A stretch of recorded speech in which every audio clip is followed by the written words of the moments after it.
Minister of the Russian Foreign Minister, at the invitation of the head of the Republic of Belarus, Sergei Lavrov, will pay a visit to Belarus as the head of the Russian delegation to take part in the third Minsk International Conference on Eurasian Security. This forum is convened at the initiative of the President of Belarus, Alexander Lukashenko, and is held in Minsk for the third consecutive year. Since its first session, the conference has become a major international platform where serious discussions are held about issues that are important for Eurasian states and related to different security aspects. It is attended by high-ranking officials, heads of executive structures of integration associations operating in the continent, like the Union State of Belarus and Russia, CSTO, CIS, SCO, representatives of academia and expert community, and mass media as well.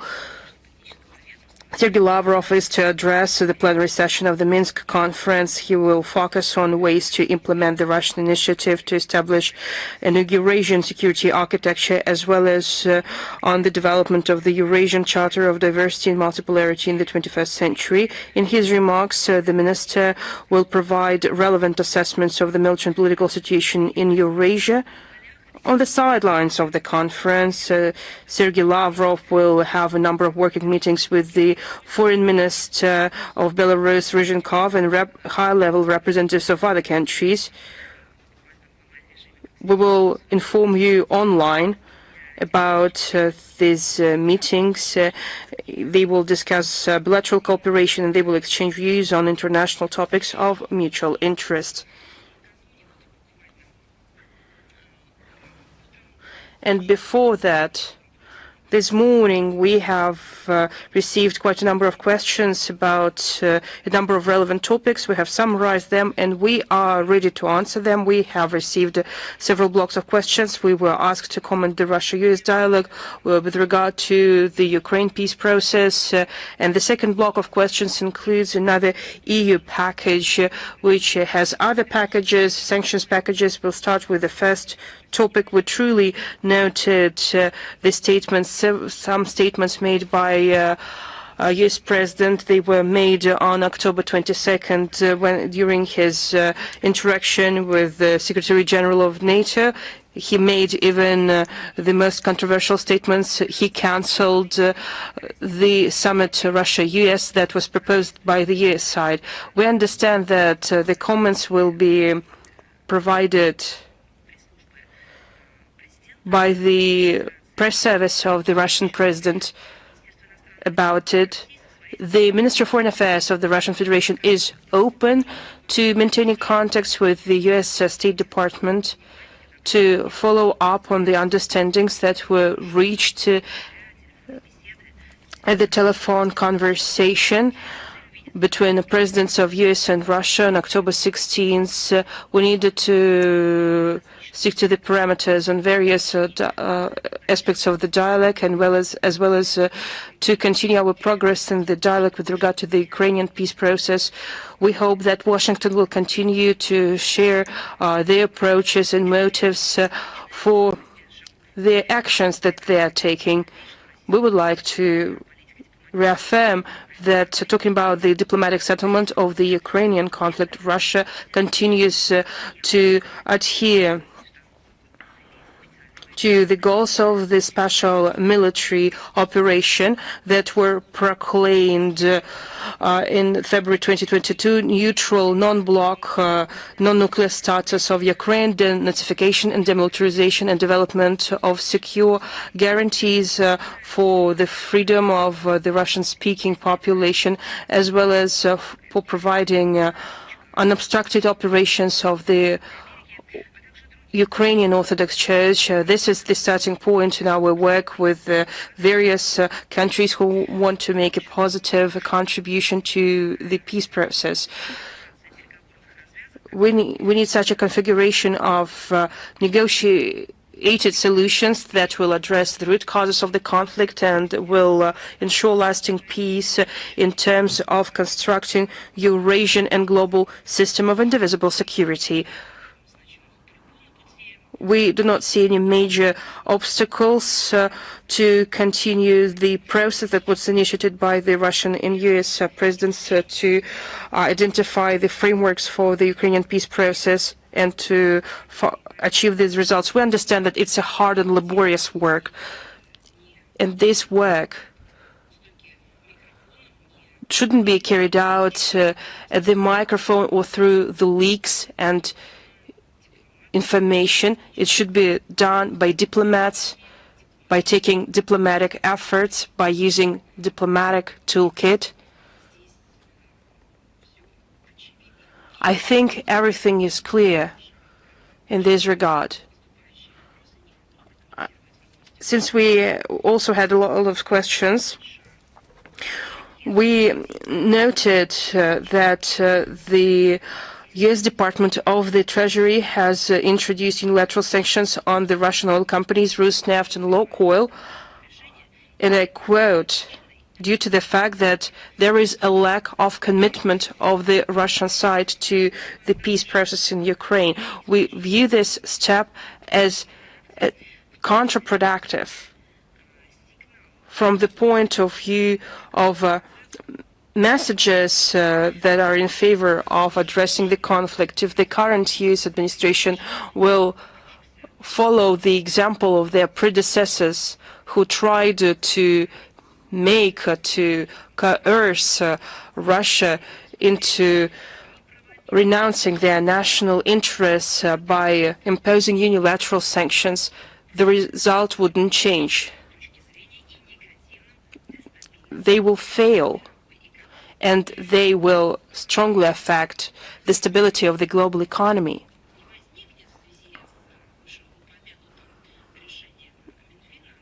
But we won't face any problems taking into account the decisions that were taken by the Department of Treasury. Our country has adopted and developed solutions and continues to develop its energy potential. Again, talking about sanctions, we have just received union. Yes, we received the news, but this decision wasn't yet published, and it wasn't presented as a document. We have just acquired this information 15 or 20 minutes ago. We will provide a detailed commentary, and we will explain what would be the consequences of these decisions, and we will do that once we understand what kind of restrictions are envisaged by a new package of sanctions. We don't, again, have details of their sanctions, but again, we would like to repeat that unilateral restrictions of the European Union are ineffective. EU elites cannot admit the obvious. Sanctions that they impose on Russia, as they conceived them, these sanctions do not work. Sanctions that they impose on Russia strike the European Union itself. Well, they have exhausted all their measures. They have tested all their methods and means that they have to inflict a strategic defeat on Russia and to strike the Russian economy and defense. Russia has a right to respond to the hostile activities of the EU, even if we are talking about the failed attempts to cause our country damage. We believe that it is more correct and more beneficial for us. We will respond properly and by taking into account our own national interests. Well, now, situation in Ukraine. The Kiev regime continues to attack civil facilities by terrorizing the Russian civilians. From July to September, 1,749 Russian citizens suffered from the actions of the armed forces of Ukraine, with 1,532 persons wounded, including 88 children. 217 people are killed, including children. The office of president likes so much to talk about children. I'm not asking if they have any shame. I will respond. They have no shame at all, but they should have some logic in their statements. If they hold children dear to them, probably the office of the president should stop killing these children. Again, 217 people are killed, including 6 children. From February 2022, 24,300 people, civilians, peaceful civilians, suffered at the hands of Ukraine Nazis in total. Just look. Zelensky and his gang like to talk about the Ukrainian identity and pride, but are they not asking themselves that since they care so much about the national identity, what nationality we are talking about? We are talking about people who have Ukrainian roots or what? Or they have different understanding of the Ukrainian identity in the office of the president. Or they think that only those who pledged allegiance to the Zelensky regime can live and survive. I even cannot tell these figures of victims, of casualties, because every time when I provide this rounded up statistic information, there are lives of peoples. Out of 24,300 people, at least 17,205 persons were wounded, including, and now pay attention please, 1,041 children under the age of 18. 7,094 persons were killed, including 234 children. In the past week, 105 Russian citizens have been affected by Ukrainian artillery strikes and drone attacks, of whom 20 have been killed, including 1 child, and 85 wounded, including 7 children. Now I will provide more details. October 15th, as a result of the drone attack in Kozinka village, Grivoron district, Mr. and Mrs. Taranik, head of the Gora Podolskaya territorial administration, deputy head of the Kozinska territorial administration, were injured. On October 15-16th, village Berezovska, Krasny Oktyabr, and Ustinka, 1 person died and 2 were injured as a result of the drone attack on a car. October 16th, Ukrainian drones deliberately attacked residential areas in villages Goropodol, Dobraya Dorogosh, Oktyabrskaya village, a regular bus in a Lokashara village, and an enterprise in Shebakina city. 1 person died. He brought humanitarian assistance for local population. 8 people were injured. October 17th, as a result of the Ukrainian drone attack on company vehicle on the motorway between Kazinka-Mikhailovka, a head of the Kazinska territorial administration of the Valu district, Viktor Gazhenko, was wounded. At the same day, a married couple was wounded as a result of the detonated UAV in Grivoron city. October 18th, as a result of the FPV drone attack on the car at the outskirts of the Hutor Kurgashki, a 13-year-old boy and 16-year-old girl were wounded. They're just teens.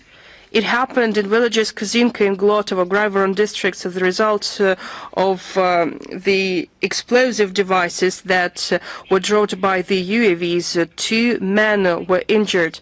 At the motorway Mokra Orlovka-Donaika, as a result of the drone attack on the civilian car, a head of the Mokra Orlovka village, Kulakov, was injured. October 19th, Shebakina city near Kazinka village of Valo district, and in the motorway Grushenka-Borisovka, drone attacks have affected 3 persons. On October 20th, as a result of the explosive devices dropped by the UAVs on the agricultural enterprise in Yasny Zori.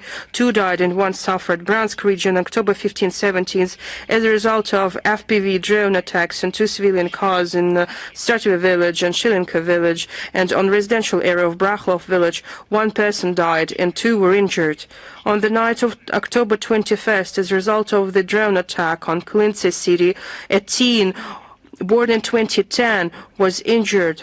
Voronezh region, October 19th, as a result of the Ukrainian drone attack on the civilian car in the Kantemirov district, a woman was injured. DPR, October 15th, the artillery shelling and drone attacks in Gorlovka city killed a woman born in 1965, a woman and a man born in 1941 and 1976 respectively were injured. October 19th, in Dokochaevsk city, Ukrainian UAV wounded a woman. Zaporozhye region, October 15th, as a result of the Ukrainian drone attack in Kamenko-Dniprovskaya, a 15-year-old teen and 20-year-old man were injured. October 16th, as a result of the drone attack, Van Zuev, a war correspondent of RIA Novist, was killed. He wrote about the bloody crimes committed by the Kiev regime since 2014. His colleague Yuri Voitkevich was injured. The Russian Ministry of Foreign Affairs has posted on its website a detailed commentary due to the attack by the Kiev regime and our journalists. Kursk region, October 16th, as a result of the attack of the enemy drone on the civilian car, a 42-year-old man was injured. Rostov region, on the night of October 21st, as a result of the massive Ukrainian drone attack on Baltic city, and after the UAV fell, a block of flats was damaged, as well as a private medical center and shops. 2 civilians were injured, including a minor. Kherson region, October 15th, as a result of the Ukrainian shelling of Chaplinka village, 2 civilians were injured. October 16th, in Novaya Kakhovka city, Ukrainian FPV drone injured a woman. On October 17th, the enemy shelling has killed 3 civilians in Alashki city, including a 10-year-old boy. And the night of October 18th, as a result of the drone attack on Zhelezny Pork village near the temporary accommodation facility for evacuees, a married couple was killed, a 66-year-old man and his 65-year-old wife. October 20th, the Ukrainian shelling and drone attacks in Novaya Kakhovka city has injured 3 persons in Tavriskaya village. We are talking about civilian population, including children and minors.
nuance when we're talking about civil, peaceful projects that unfortunately are coveted with corruption ties, with corruption issues, crimes. It's not an issue. Corruption is a crime. Here we're talking about the projects that in their nature are bloodied, as a result of which thousands and thousands of people are killed. What kind of crime is this? Can you imagine the degree of cynicism when they're trying to gain profit from projects, the goal of which was supposed is actually killing people? That says a lot. The shamelessness and excessive appetites of the Kiev junta have long outraged ordinary Europeans, but the European elites pretend that nothing out of the ordinary is happening. And they stubbornly continue to sponsor modern Bandera followers, neo-Nazis, and the result will be unchanged. Zelensky's gang will once again plunder the funds they've received, and significant part of the weapons supplied on the black market will be resold. And finally, I'd like to once again emphasize that no Western arms injections help the Kiev clique, and it is obvious, nor will they help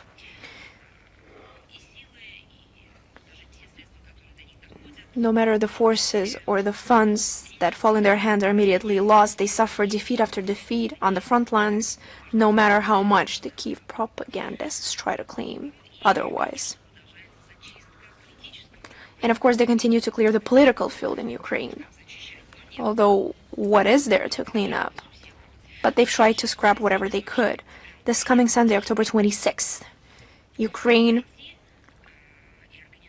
was supposed to organize and hold its next elections. However, as in the case of the presidential and parliamentary elections,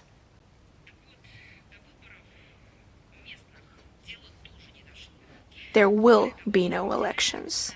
Moreover, on October 8th, Verkhovna Rada adopted a resolution on the continuity of the functioning of representative bodies of local self-government and the impossibility of implementing the will of the population to re-elect them under martial law.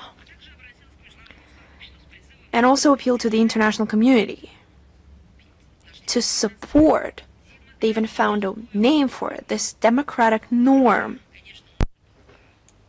Although, of course, they should have added in Kiev style. At the same time, the deputies unceremoniously blamed Russia for the impossibility of organizing these elections. Once again, the political cover for this decision was provided in the August statement of the Association of Cities of Ukraine, which formulated the thesis of the need to preserve the current political configuration of power at the local level in the event that elections are not held. Behind all this, there is also a clear desire on the part of Bankova to begin the long-planned cleansing of the political field in its final stage, of course. You probably recall the first steps in these directions that have been taken. The mayor of Odessa, Mr. Truhanov, who had held his post since May 2014, was suddenly dismissed. The formal reason for that was his alleged retention of Russian citizenship. On October 14th this year, by decree of Zelensky, Truhanov was stripped of his Ukrainian citizenship. The powers of the mayor's office were transferred to a specially formed military administration headed by the former chairman of the Dnipropetrovsk Regional State Administration, Brigadier General Sergei Lysak, of the Security Service of Ukraine. I'm surprised they haven't passed over these mandate to Saakashvili. In order to strengthen his own power in this traditionally Russian city, Zelensky even forgot to grant his decisions a minimal appearance of the so-called democracy. And the fact that the replacement of the mayor of Odessa with a hand-picked general increasingly resembles the establishment of a military dictatorship was even noted around the world. It's not just our estimations alone. A wave shook up social media, mass media. According to media reports, the decolonizers, in quotation marks of course, have already approached Lysak with a demand to dismantle the monument erected in Odessa. First and foremost, this has to be done. Everything else can wait. But they have to dismantle the monument to the greatly hated Alexander Pushkin, which they hate, which was erected in Odessa in 1889, and which Mr. Truhanov stubbornly refused to demolish, because it's a sign of any lack of human qualities. But apparently new times are here, and now Pushkin will have to answer for it.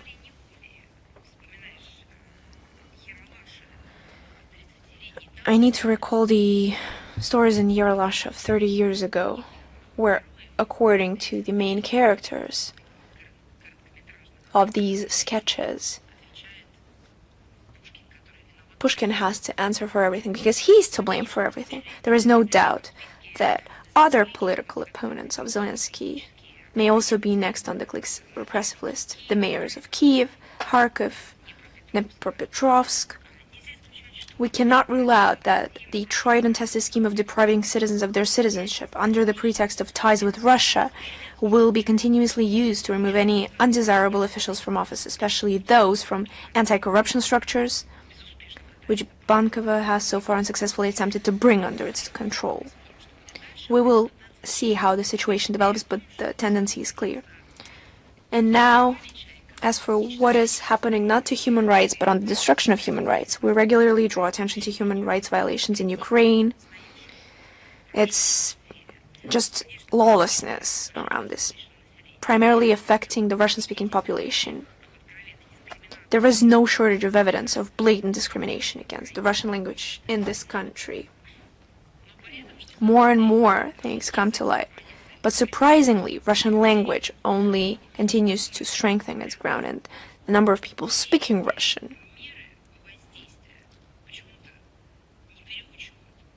are immune to these measures. On October 2nd this year, these so-called public activists, together with the police, just think about it, October 2nd, 2025, not 1939. Or 1940, 41, somewhere in Nazi Germany. No, it's Central Europe, Ukraine of 2025, 21st century. And now there are public raids with the police who conducted a raid. Where would you suppose they would find themselves? On the largest book market in Kiev. What was the aim of this raid? It's astonishing. Just think about it to understand the true horror of this phrase. Voluntarily confiscating. Just think about it. Voluntarily confiscating Russian language books for their further recycling.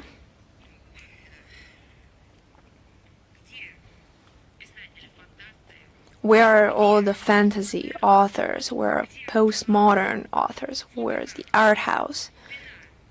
This is the true depth of absurdity of the situation.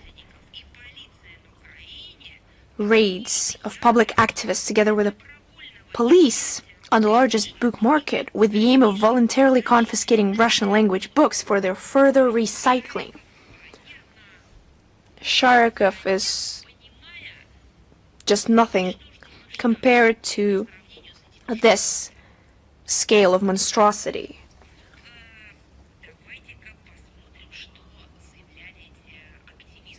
Let's take a look at their public statements. A direct quote. We expected sellers to consciously refuse to sell illegal goods. They're not talking about drugs. Nor are they talking about prohibited arms. They're talking about books. just books. However, most of them deliberately did not work. These activists are claiming.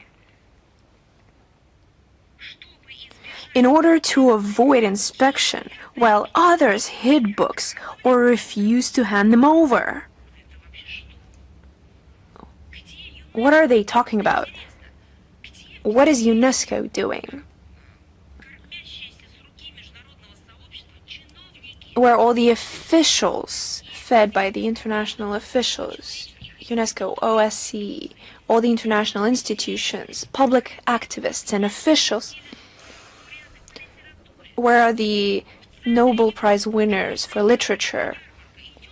A book market at the center of Europe, and they're confiscating books on the official language, on the official UN language, the language spoken around the world by hundreds of millions of people.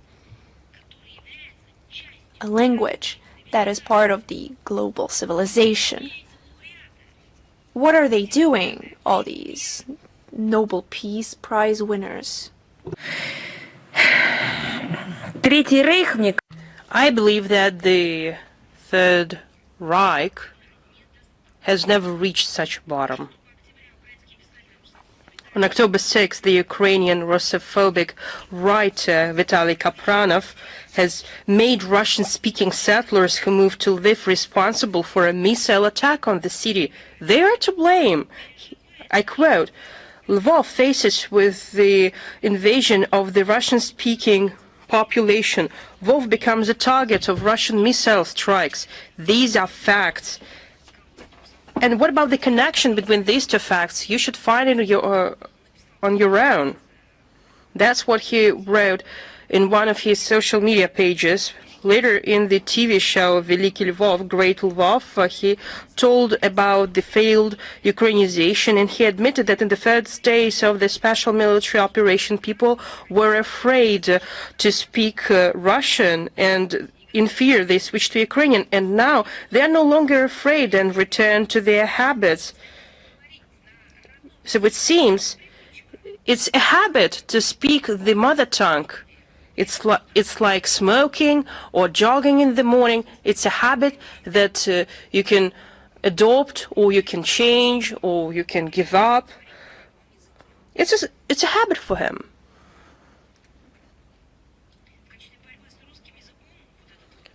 This writer offers to increase the number of probably teachers or courses, but no, he wants to increase the number of strikes in order to fight the Russian language, because he said we should be attacked so that we could understand that the language is important. No comments. Because, you know, it's either doctors or lawyers should say something about it. In this context, on October 11th, the Deputy Speaker of the Verkhovna Rada and the representative of the neo-Nazi party Svoboda, Ruslan Koshulinsky, offered to fire Russian-speaking Ukrainians, strip them of the right to education, and to prosecute them. October 18th, a member of the Ukrainian parliament from the party European Solidarity, Sofia Fedina, was annoyed that 90% of the residents of Kiev who she meets when she walks on the streets speak Russian. The Russian speech, she admitted the so-called elected member of the parliament that the Russian language inflicts her intolerable pain. Well, again, doctors should comment that, should say something about it, because if someone's speech,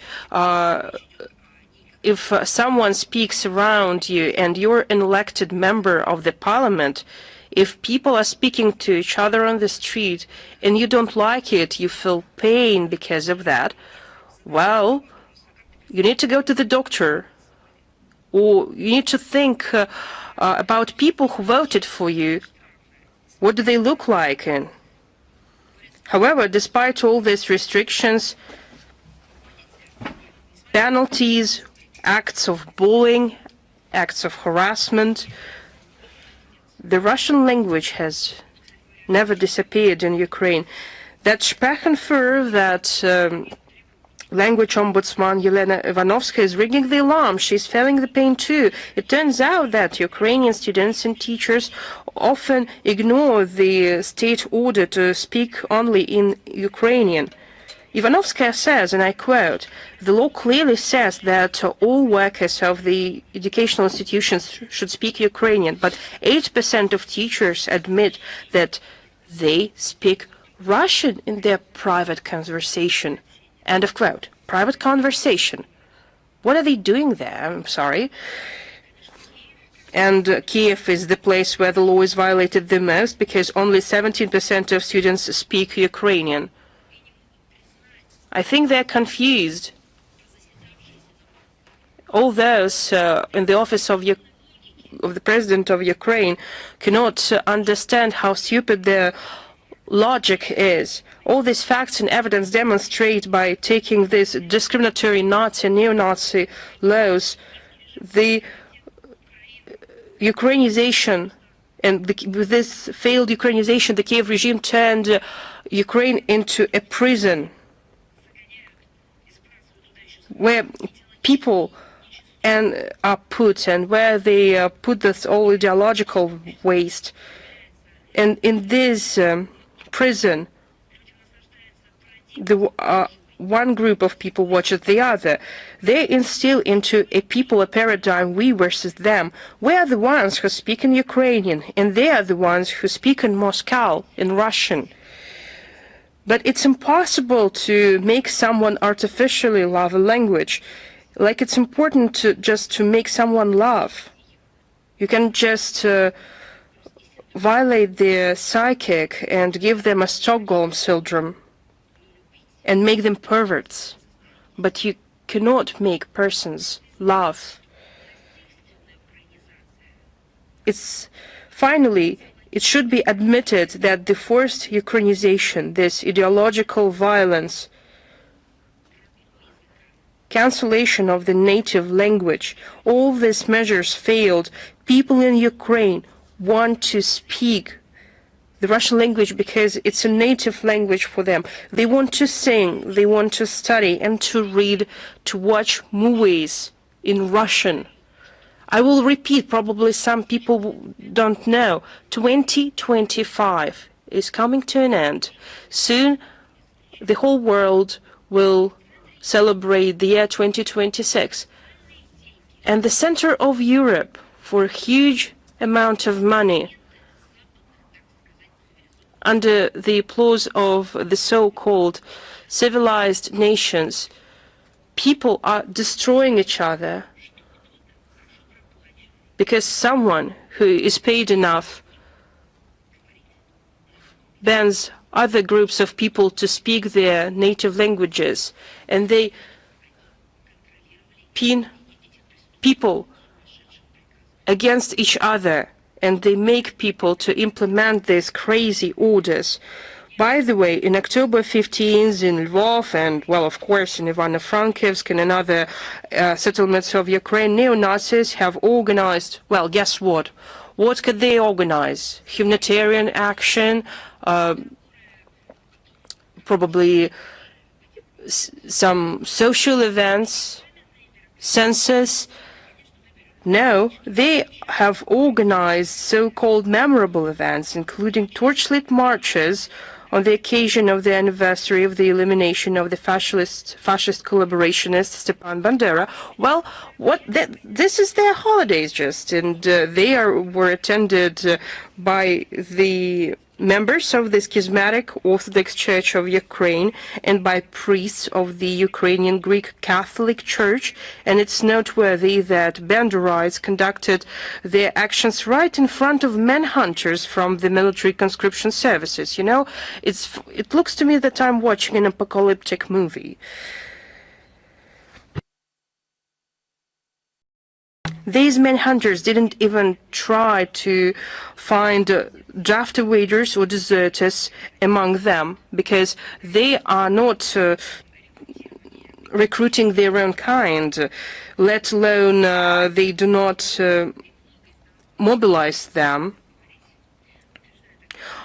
Everything we're going to talk about today and everything that I mentioned already confirm that the objectives of the special military operation hold true, and all these objectives will be fulfilled, as our leadership has stated many times.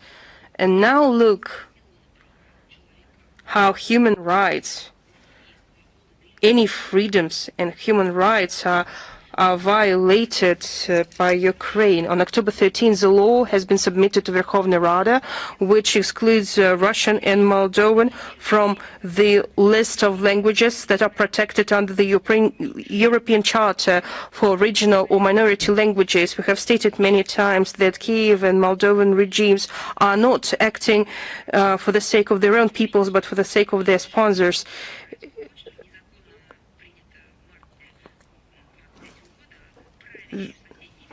It is no surprise that they have decided to copy the decision of the Moldovan authorities, including to translate the constitution and to change the language from Moldovan to Romanian. Now Ukraine is interested about it too. We believe that the renaming of the language from Moldovan of the Romanian was carried out without paying attention to the opinion of the local population. According to the census, only 76.7% of people see themselves as Moldovans, and 48% believe that they speak the Moldovan language. The Romanian was stated by less than a third of all the correspondents. In the explanations of the act, they provided information that today in Ukraine, the Ukrainian language is the most widespread language of ethnic minorities, and according to many indicators, it is used to the same extent as the Ukrainian language. It's not about the fact that people should be re-educated. It's about the fact that you need to write laws once in a normal way and stop distorting them, because these laws were written, and we need to write down once and again that Ukraine is the language of communication. Well, it should be just admitted, but no, they won't do that.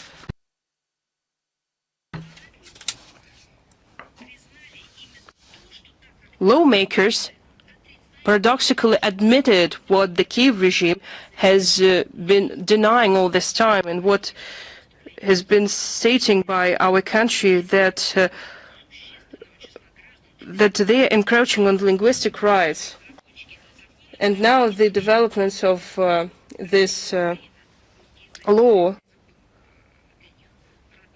they are saying that this Ukrainian language is not is a mother tongue for a larger part of populations. The Russian language is a language of their speech, of their thought. At the same time, Zelensky's gang has shown that their policy has failed to cancel the Russian language, because they taking all these penalties, restrictions, and cultivating hatred to the Russian language. Despite this depushkinization, they even coined this term, despite the outright harassment of the Russian-speaking people, despite the persecutions of people, they continue to speak Russian. What should they do then? Well, they cannot admit the reality, because the common sense should be defeated in Ukraine. Even more restrictions should be introduced. That's what the Nazi ideology is about. We are talking about encroachment and discrimination of people against language, race. It leads to the total rejection of feelings and intelligence, because only one thing can replace feelings and intelligence: hatred towards other peoples, other nationalities, other religions, cultures, creed, ethnic groups, etc. As it's known, when the Ukraine has submitted an instrument of ratification of the European Charter of Regional and Minority Languages, Ukraine has made it a statement on September 19, 2005, that it will apply on its territory this treaty in line with regard to the Russian language in line with other languages of the national minorities: Belarus, Bulgarian, Hungarian, Gogaz, Greek, Jewish or Yiddish, Crimean Tatar, Moldovan, German, Polish, Romanian, Slovak, and also guaranteed that measures aimed at the development of the Ukrainian language as a state language will not preclude the preservation and development of these languages. They intend to ostentatiously exclude the Russian language from the list. We view it as a discriminatory act and as a flagrant violation of the fundamental right of Russian-speaking residents of Ukraine, as an attempt to forcibly change the linguistic identity of people living in Ukraine. Such actions are not compatible with the spirit, goals, and principles of the European Charter of Regional and Minority Languages and go against the key international documents in the field of human rights, including the Universal Declaration of Human Rights, International Covenant on Civil and Political Rights, as well as the commitments of the OSCE. I will recall you that they flagrantly disregard the constitution of Ukraine, in particular the Article 10, which guarantees the protection and development of the Russian language. The Russian language. It is true that the Moldovan language is not mentioned there, although neo-Banderites who usurped the power have been trampling on the Ukrainian constitution.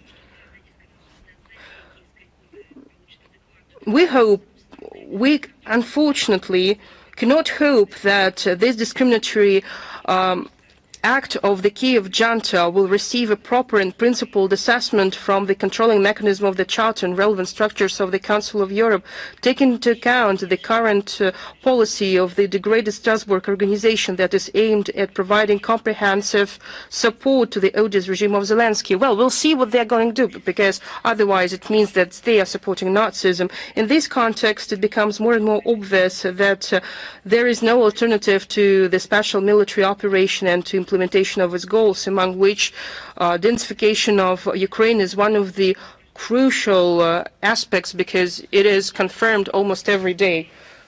And since we're talking about frozen and stolen assets, I would like to speak on this topic on detail. I can see that the US cannot put up with the efforts of our country, of our partners and other countries of the world to settle the Ukrainian crisis, and they do not even hide their intentions to derail this process in our pursuit of peace and to profit from the Russian sovereign assets.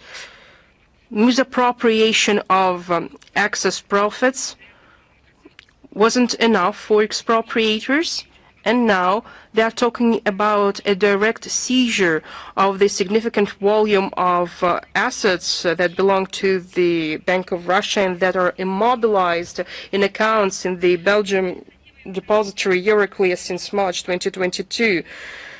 The new initiative of the European Commission is presented as if EU will issue some kind of zero-coupon bonds at the expense of the Russian assets, and reserves will be used in order to extend yet another loan to the Kiev regime for its military ventures and for closing its gaps in the budget, as well as for investments in the war industry of the EU member states. Probably you have visited museums that have in places, they have different waves.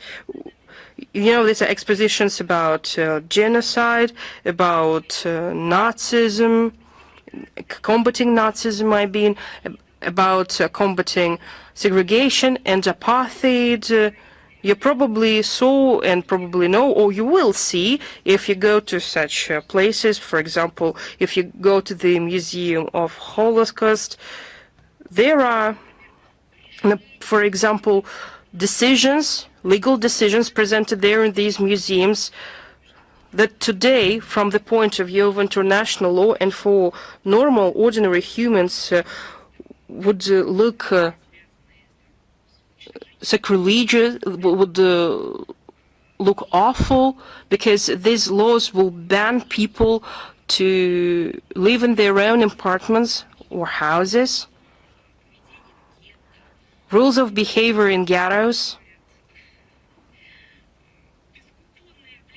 These zero coupon bonds issued by the EU and that will be provided at the expense of stolen Russian assets. Just please keep them if these bonds are issued. I hope that these bonds will be also represented at exhibitions on Russophobia. When Russian citizens, people who speak Russian, who promote the Russian culture, when these people were persecuted and harassed, it will be one of the most important exhibit items. I mean the European zero coupon bonds, because it will show how Europe was stealing money from Russians and how it used this money to kill Russians. And in order to do that, they issued a zero coupon bonds.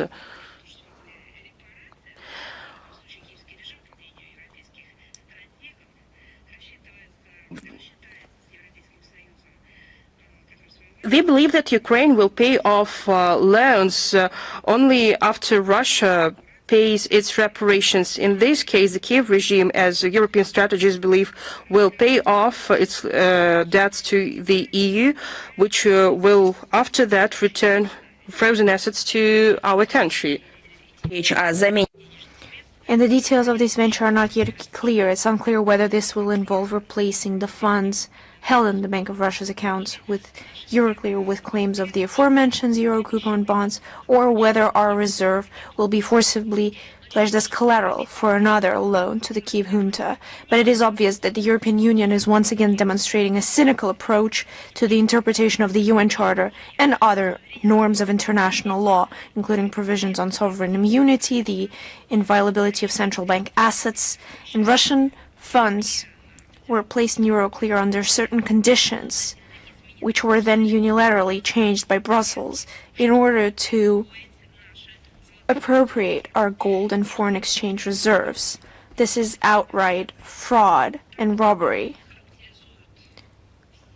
And these has been deemed as such for anyone who considers the international law, the law and order of their countries, the international agreements, sacred. It has also been described as such by the Russian President Vladimir Putin, who specifically drew attention to the aforementioned thesis. No matter what innovations European bureaucrats come up with, no matter how the new scheme is framed, it will not change the criminal nature of the confiscatory intentions of the European Commission. Any actions involving Russian assets without our consent are null and void under international and contract law. There is no legal way to take someone else's money without it hitting the expropriator's pocket and prestige. It's clear to anyone that the European Union has simply trampled on the notorious rules on which, according to Brussels, the world order should be based. In European jurisdiction and what they tried to sell to the international community as future has been trampled on.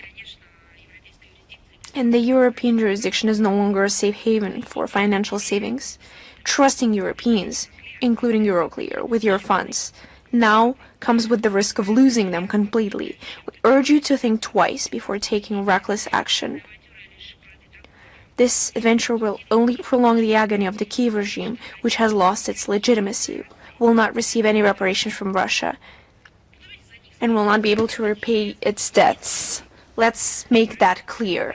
Ultimately, Europeans will have to bear full responsibility for the consequences of any possible seizure or other manipulation of our reserves, as well as repay the loans previously issued to Zelensky's gang. Any confiscation initiatives by Brussels will inevitably provoke a painful response. we will act in full accordance with the principle of reciprocity in international relations based on our own interests and the need to compensate Russia for the damage that was caused. And of course, beloved Canada and Nazism. Truly an astonishing story. I believe that any news coming out of this country is about Nazis. We've paid attention to the recent investigation by the online publication, which based on the Canadian foreign missions. And this was obtained through the Access to Information Act. We found that the Canadian Embassy in Kiev kindly hosted representatives of the Azov National Battalion, treated them to tea, perhaps even with cookies. Yeah, you heard it right, the very same Azov, which according to the Canadians themselves, holds right-wing extremist views and should not be receiving any support. Well, as their beloved movies say never, the ambassador of Canada in Ukraine, Natalka Tsmot, the last letters are Ts and mehký znak in Russian, who incidentally, like many representatives of the Canadian political panopticon, is the granddaughter of a Nazi collaborator. I believe that's the main criteria that the leaders in Canada are picking their candidates. Was unable to receive the representative of Azov because she was away at the time. But they still held the reception. So the function was carried out by the military attaché, Brigadier General Mener, his deputy major Polly, and diplomatic mission employee Lane. After the meeting, the Azov member, whose name, of course, was censored by the Canadian Foreign Ministry, thanked them later in correspondence for the friendly and frank exchange of views. In addition, information emerged that Canadian Colt C7 and Colt C8 assault rifles have long been featured in their arsenal as key weapons. The press service of Canada's foreign and defense ministries are staying silent, although subsequent requests were sent out. But everything is clear as it is. It seemed that not so long ago, official Canada tried to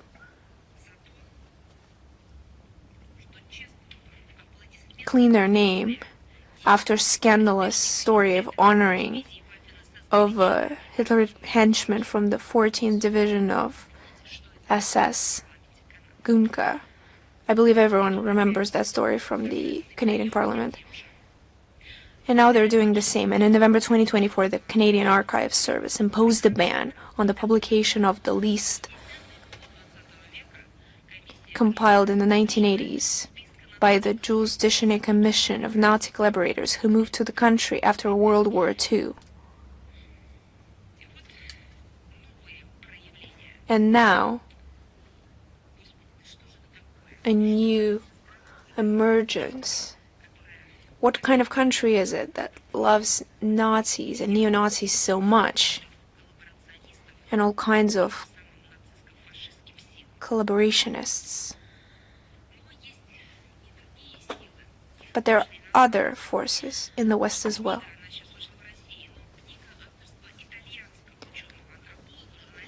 There is a new book by the Italian scientists, anthropologists, journalists, politologists, The Conflict in Ukraine Through the Eyes of Italian Journalists, 2014 to 2025. It's a rare example of an honest, objective approach to the event taking place in Ukraine. It's quite telling that he tried to paint the Ukrainian crisis, which despite what the West believes began in 2022, it began 8 years earlier. And this conflict has been brewing for a long time before that.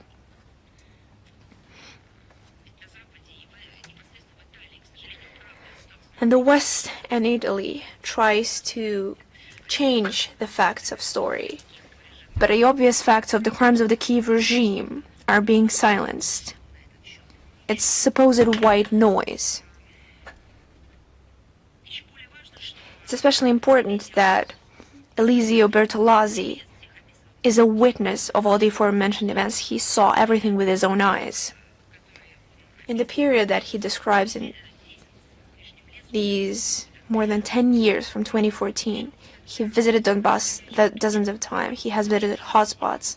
He was shelled. He stayed in reserves, and he met with civilians, with militants, with volunteers. He spoke with the former Prime Minister of Ukraine, Azarov, the head of Donetsk People's Republic, Bashilin.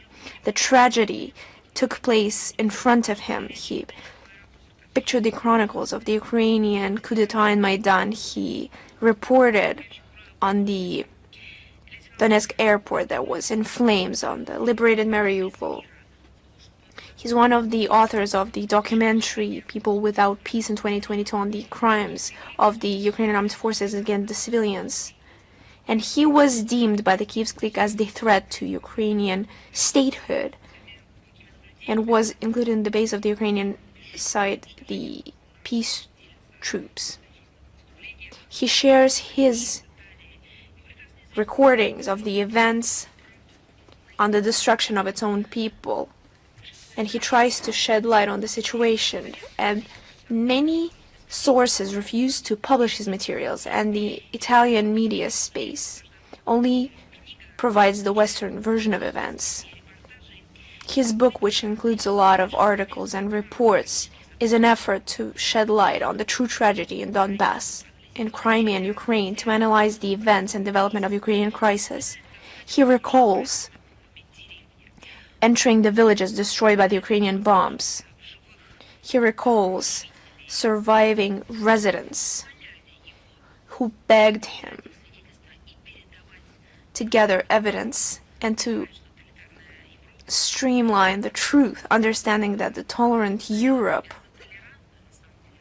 which poses itself as tolerant, chooses to close its eyes, and also of the majority in Ukraine. And if you read this book, and I do hope that you do it, that he feels this tragedy deeply. He feels it is his moral debt to make these voices heard. He also warns of the danger of falsifying history of the Second World War. He tries to combat Russophobia. He takes a close look at the Ukrainization of the Western policy and the Europe as a whole. The presentation of the book will take place on the 24th of October 2025 in the International Multimedia Press Center, Russia Today. Please come and take a look. I believe it could be of interest.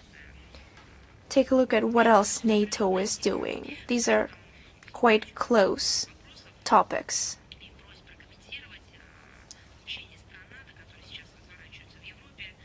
The tryings of the NATO forces. Direct quote: to conduct joint nuclear missions.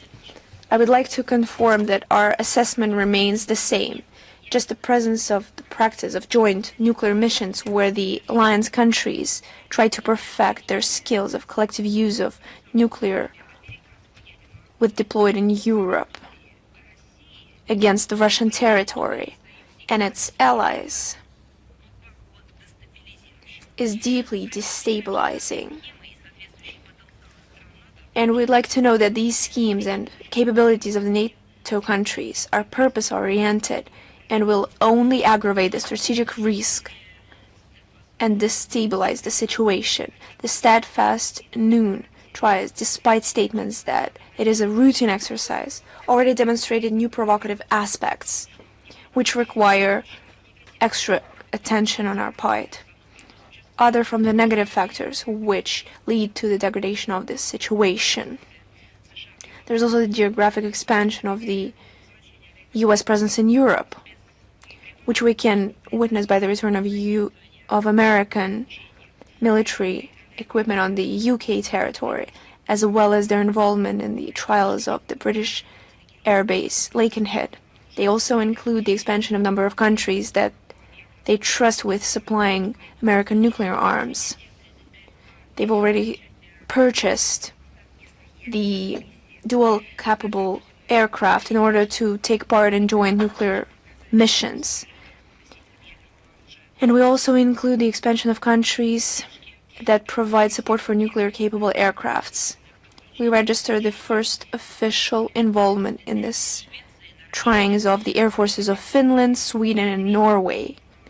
We believe this is a sign of a transition of these countries to new, more advanced forms of involvement in joint nuclear missions, and we can't rule out that those who still preserve at the national level some kind of limitation when it comes to appearance of nuclear arms on their territory could later renounce it. Against this backdrop, we notice the relentless calls of official representatives of Warsaw to USA to involve Washington to place on the Polish territory of American nuclear arms. And these actions by the non-nuclear states of NATO demonstrate appalling disregard for the Treaty of Non-Proliferation of Nuclear Arms, as well as the agreements with IAEA. And we believe that nuclear arms should be resorted only for peaceful use. But these countries still hold some kind of criticism for Iran, for North Korea.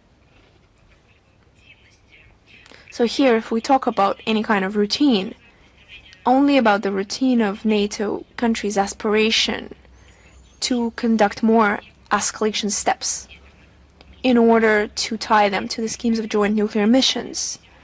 We will not ignore this. We will analyze them in our military planning, including the aspects of nuclear deterrence.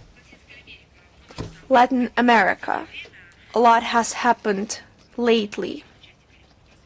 The situation in the southern part of the Caribbean Basin continues to aggravate, and by the strikes of the military forces of the US, already 6 ships have been destroyed, including the territorial waters of Colombia, which, according to Washington, without any kind of proofs, they've made these statements without any proof. There were drug traffickers. They announced the approval of the CIA to conduct secret operation on the territory of Venezuela. I'm sorry, but if the US wanted urgently to involve their special services to combat drug trafficking, they should hold a special operation in Manhattan. That's where the situation is truly horrible. Downtown, midtown.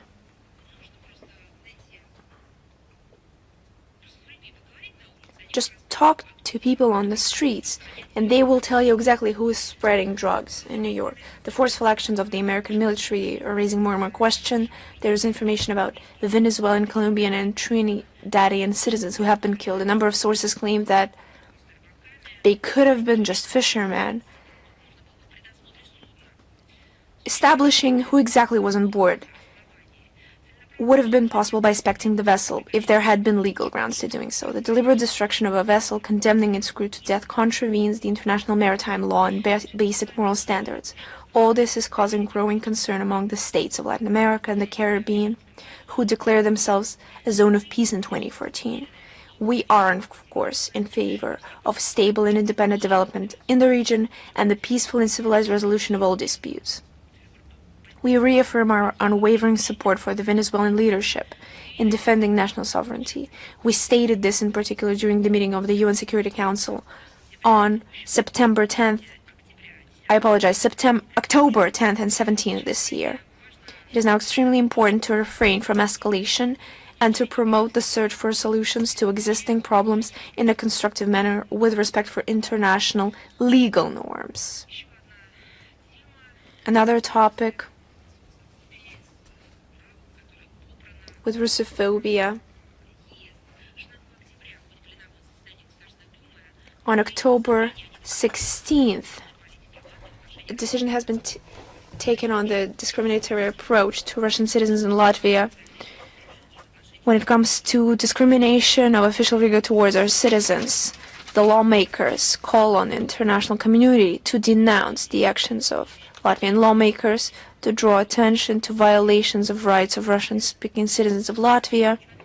I would like to draw your attention to the fact that the Ministry of Foreign Affairs of Russia always pays particular attention when it comes to providing information that we receive through international diplomacy. These documents are passed over to our embassies, brought to attention of international organizations and parliaments, and this will be handed over to the UN, to Interparliamentary Union, the CIS, the SCO, the African Parliamentary Union, and other relevant organizations. By addressing these appeals to parliamentaries, we operate on the fact that interparliamentary cooperation is a key channel of communication that should remain open.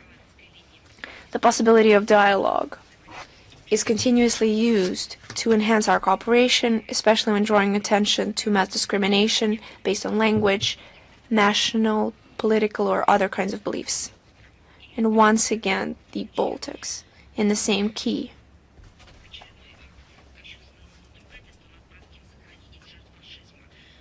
And here it's the desecration of last month's desecration of the mass graves. And here we're talking about the remains of 215 residents of the island of Saaremaa tortured by the Hitlerites, and the dismantling of the memorial, which was eradicated there in 1965.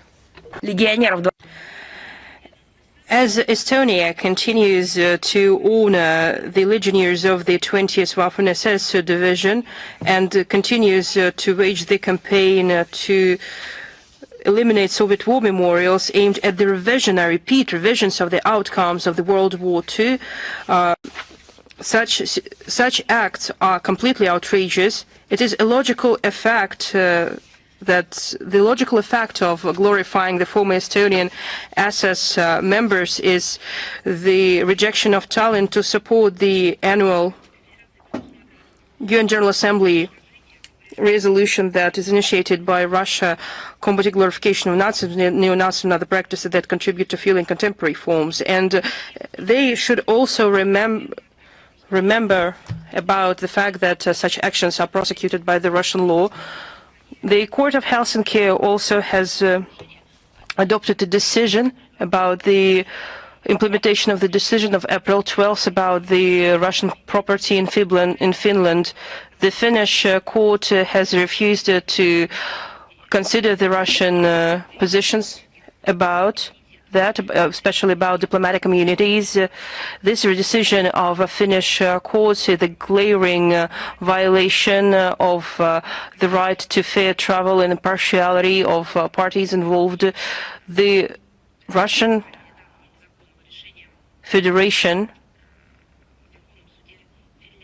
will appeal this case to the High Court of Finland, Supreme Court of Finland. This topic is still on our agenda. Another topic, in the middle of October, the American corporation Microsoft has published the so-called report about the information security for 2025. They have carried out a review.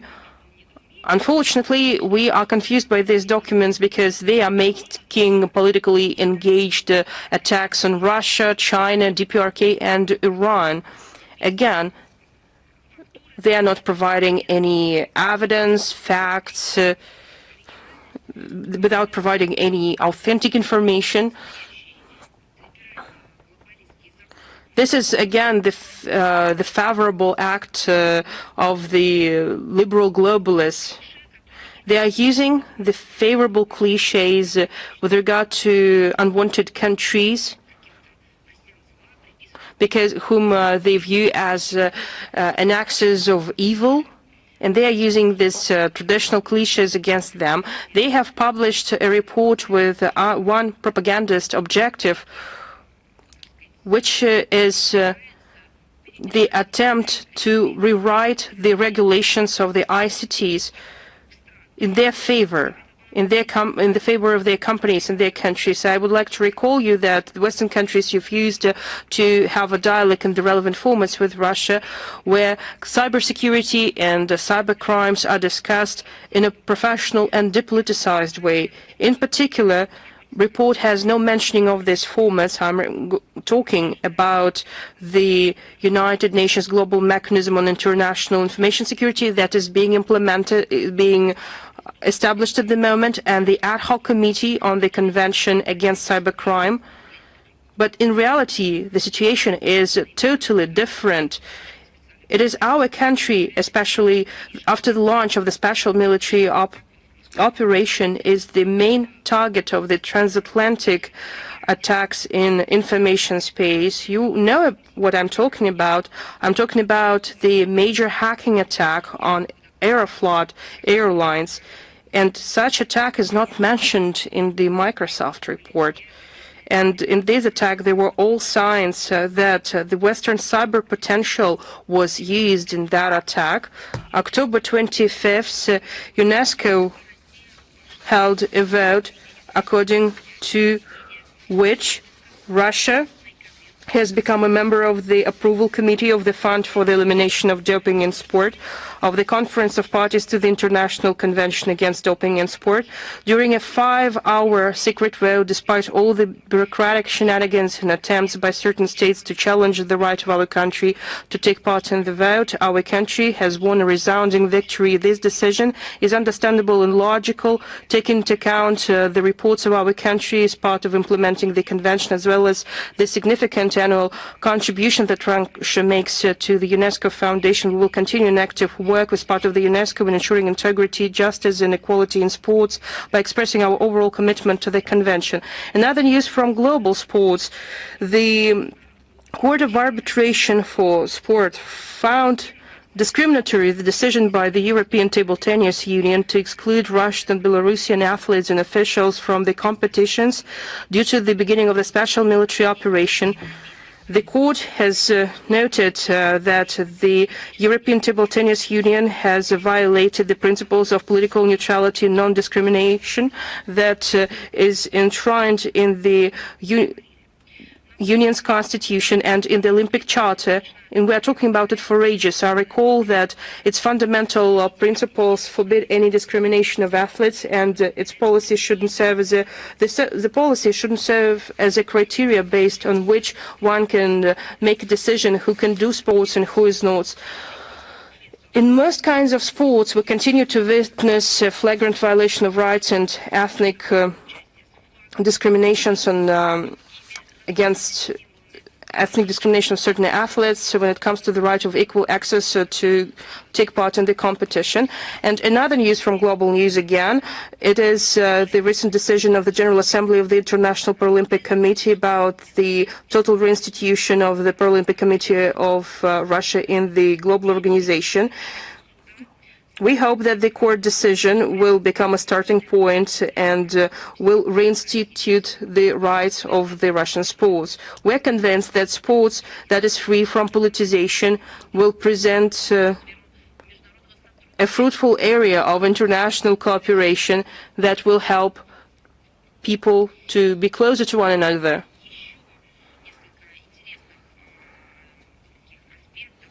Another interesting aspects that are related to digitalization, language policy. We've been talking about how Ukraine is undermining its national identity, how they destroy language in which the majority of people speaks. There is another news item which shows how one should respect indigenous languages. Our country takes a lot of efforts to preserve languages of indigenous minority peoples of our country. It is no secret that in the world and in Russia there is a persistent trend towards the disappearance of rare languages, dialects, subdialects, due to the natural processes These processes are organized in different ways. Scientists are writing about it, and I won't go into details. I would like to tell you how our country supports rare languages. According to UNESCO, 43% languages from out of 7,000 languages, rare languages, are endangered. According to the Linguistics Institution of the Russian Academy of Science, over the past 100 years, 15 minority languages have disappeared in Russia, and 10 out of them have disappeared in the past 35 years. 10% of languages are on the brink of extinctions, and 60% of languages are approaching this risk. There are negative trends like decreased interest among youth to learn the native language due to the lack of prospects to use it in the professional career, and unwillingness of their parents to orient children towards studying the native language due to the fact that it's not necessary. Globalization processes has its own effect, and it accelerates stigmatization and extinction of minority languages. In this connection, the UN General Assembly has declared for 2022 and 2032 as the International Decade of Indigenous Languages. It is believed that during this period, the international community will be actively involved in addressing the issue of language extinctions. One of the possible ways to preserve the linguistic and cultural diversity of indigenous peoples is to digitalize it. In the context of its efforts aimed at preserving the languages of the Russian peoples, the Cultural Center, the House of Russian Peoples, collects corpuses of the native languages, parallel texts in various languages that are added to Yandex Translator service. Today, this service includes 14 languages. It has a neural technology for language synthesis and recognition for Bashkir, Mari, and Chuvash languages. It allows to understand how these words sound in various languages and provides an opportunity to have a dialogue with native speakers. The mobile version instantly translates phrases, shows them on the screen, and provides a voice-over in a selected language. Speech recognition and synthesis will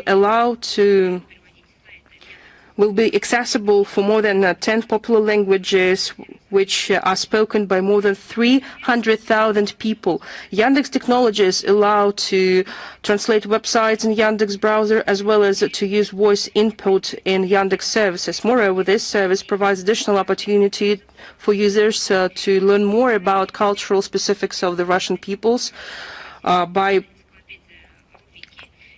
putting their stories, legends, and articles and materials in a digital format.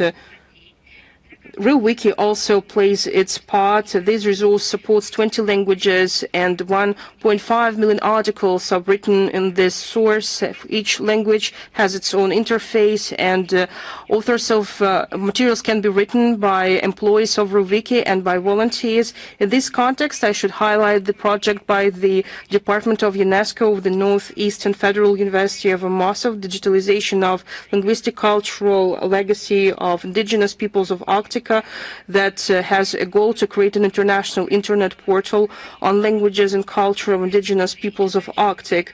One of the real results of this project is the preservation on digital media, a language and culture of a disappearing people, which is forest Yukagirs, that there are only several native speakers of this language and culture. These resources are already used in schools at the lessons of the Yukagir language and are accessible online, and there are even native speakers now of this language among the youth. It is obvious that future of languages and cultures of the indigenous small-numbered peoples is impossible without the modern processes of digitalization. Digitalization, education, and culture have become one of the three priorities of the International Decade of Indigenous Languages. Digitalization of linguistic and cultural legacy, creation of digital libraries, mobile interactive web apps for studying indigenous languages, internet portals, electronic translators and mass media, virtual museums of traditional cultures, development of blogs, audio and visual collection, digitalization of books of library collections are important tools for preserving distinctiveness and heritage of the indigenous small-numbered peoples of Russia. We have even our project of creating fonts and keyboard layouts based on the extended Cyrillics for more than 150 languages and dialects. You would ask, why is that necessary? We would like to have another Rosetta Stone. For those of you who don't know who is Rosetta Stone, look it up. We are doing that so that we wouldn't have to decipher discoveries that people are going to make in the future, because once language disappears, no one knows how to translate it, how to read it, how to learn, how to discover mysteries that are left in the past. That's why digitalization is the best way to preserve the traditions. October 17th, the former Prime Minister of Japan has passed away when he was the head of the government. From 1994 to 1996, he has put a lot of efforts to develop good neighborly relations and mutually beneficial cooperation with our countries, including establishment of regular exchanges between leaders of our parliaments. We appreciate his pacifist approach, which in particular was outlined in the special statement on the occasion of the 50th anniversary of the end of World War II in 1995. At that time, he apologized for the Japanese aggression in Asia in the second half of the 20th century. If we are talking about genuine pacifism, not a fake pacifism, but genuine pacifism, that this word that includes justice, knowledge, and law, it means that the person admitted the aggression that was experienced by peoples of different countries. The Russian ambassador in Japan, Nikolai Nozdrov, has expressed his condolences due to the passing of Tomiti Murayama, and all the relevant materials were published on the website of our embassy in Japan. And now, important day. October 24th, the international community will celebrate the 80th anniversary of the United Nations. Its creation has become one of the main outcomes of the victory in the Second World War. Defeat of Nazism, the fundamental contribution of which was made by our country, has provided prerequisites for establishing a new system of international relations. Having survived unspeakable horrors of war, the international community set a noble goal to never repeat such a devastating tragedy. The UN-centric world order was constructed by the great powers and victors who were able to leave behind their differences for the sake of establishing lasting peace and security for all countries and peoples.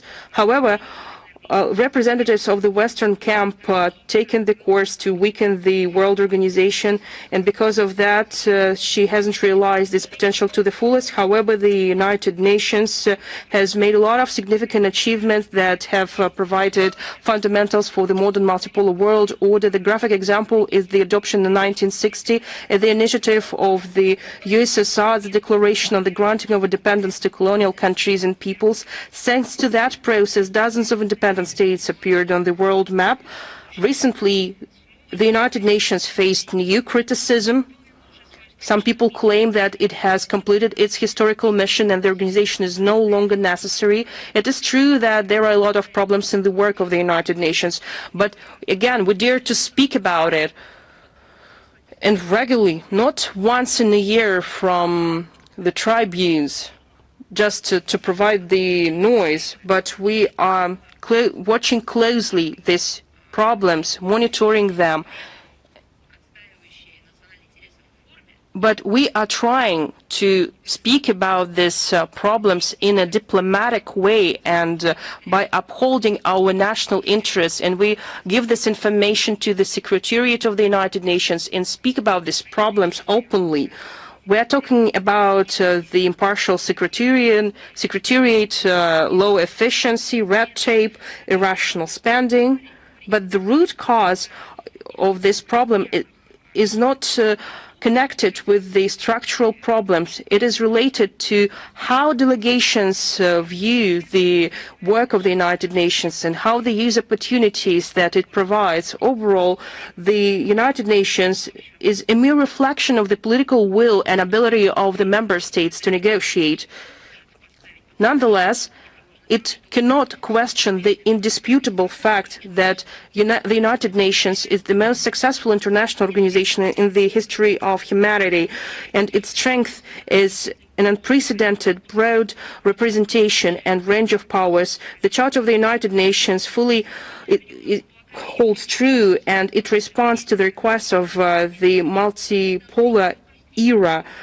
The fundamental principles enshrined in this document withstood the test of time, and they should be strictly observed in their totality, entirety, interconnectedness. It is true that the United Nations needs to adapt to the polycentric realities, but at the same time, it's necessary for these changes to be rational and tested, and to be aimed at strengthening institutional foundations of the United Nations, preserving the division of labor between its main bodies, and improving efficiency and operational capacity of the organization. Also, it's important that for these transformations to be carried out under the strict control of its member states, and so that they would increase the role of the countries of the global majority. Russia is a founding member of the organization and a permanent member of its Security Council, understands its responsibility for the fate of the organization.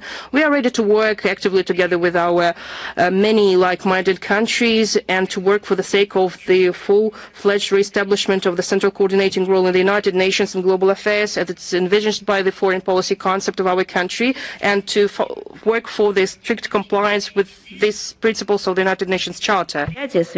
And there is another date this week is actually reached on very important dates. October 24th will mark the 80th anniversary of the UN and of the entry into force of the UN Charter, but it is also 55 years since the adoption of the Declaration on Principles of International Law.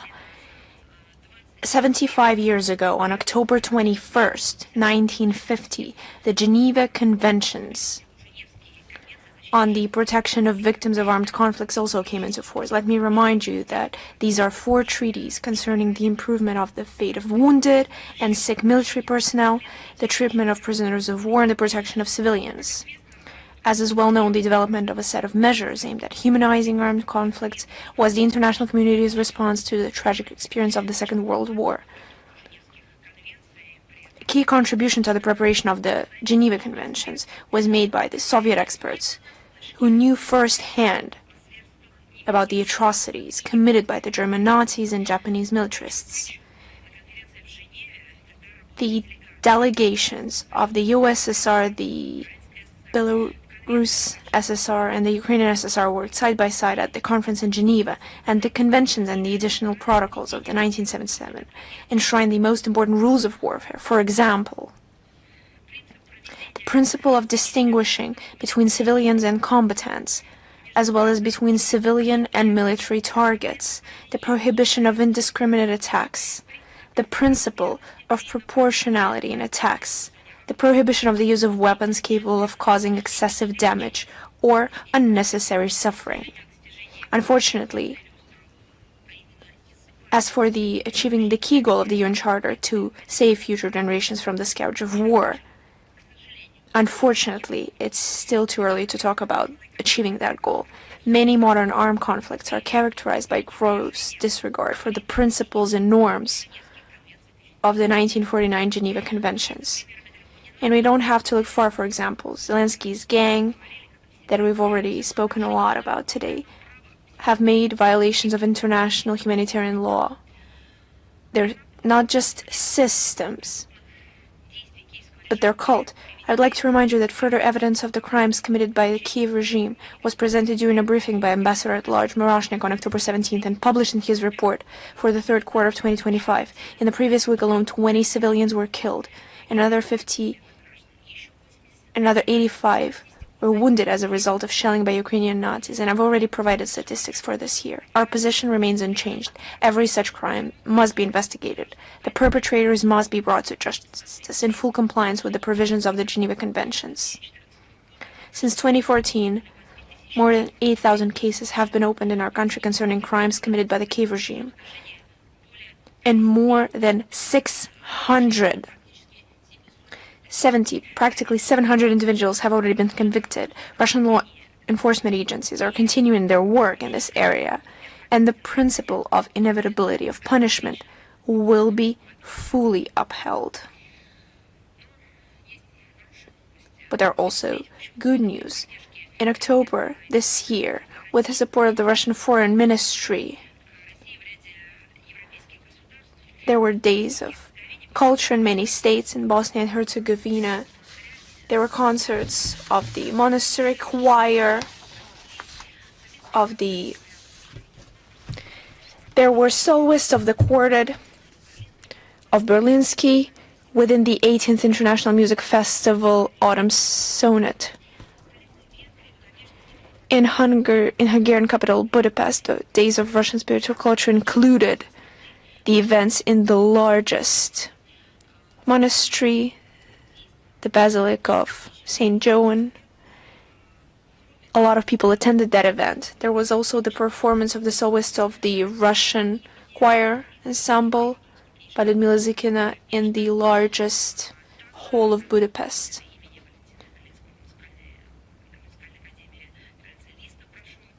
There was also a concert in the Academy of Ferenc Liszt, and these days took place in 5 cities, among which were Alexinansk, Nitsa, and Karlsk. There was also Festival Russia. Musicians took place in the celebratory ceremony of opening in honor of the volunteers who paid with their lives to liberate Serbia from the Ottoman control. During this event, the culmination was the concert at the central square, where there was the Svetensky Monastery choir. And important announce, on October 22nd, 24th, with the support of Russian President Vladimir Putin, Moscow will host international events during which ombudsmen or human rights commissioners from more than 60 countries will exchange practices for protecting citizens' rights. In particular, yesterday, October 22nd, the 10th anniversary meeting of the Eurasian Alliance of Ombudsmen took place. Sri Lanka joined the alliance as a full member alongside the national human rights institutions of 10 countries: Armenia, Bahrain, Iran, Kazakhstan, Kyrgyzstan, Mongolia, Russia, Serbia, Tajikistan, and Uzbekistan. Today, the 9th International Scientific and Practical Conference Human Rights Protection Issues Exchange of Best Practices of Ombudsmen will be held on the topic Human Rights Protection in the Context of Digitalization of Society. The conference, held with the assistance of the Russian Ministry of Foreign Affairs, will bring together leaders of national human rights organizations and representatives of international organizations. This annual event has established itself as a popular platform for discussions on human rights issues and for forming common positions on topical issues of human rights protection. Every year, the geography of participants expands. Over the past 8 years, ombudsmen and representatives of national human rights institutions from 75 countries, as well as heads and representatives of 19 international organizations, have taken part in the conference. This year, representatives from more than 40 countries are participating in person, despite the complex logistics associated with the sanctions policy of unfriendly Western countries and attempts to isolate us from the international community. They're so funny.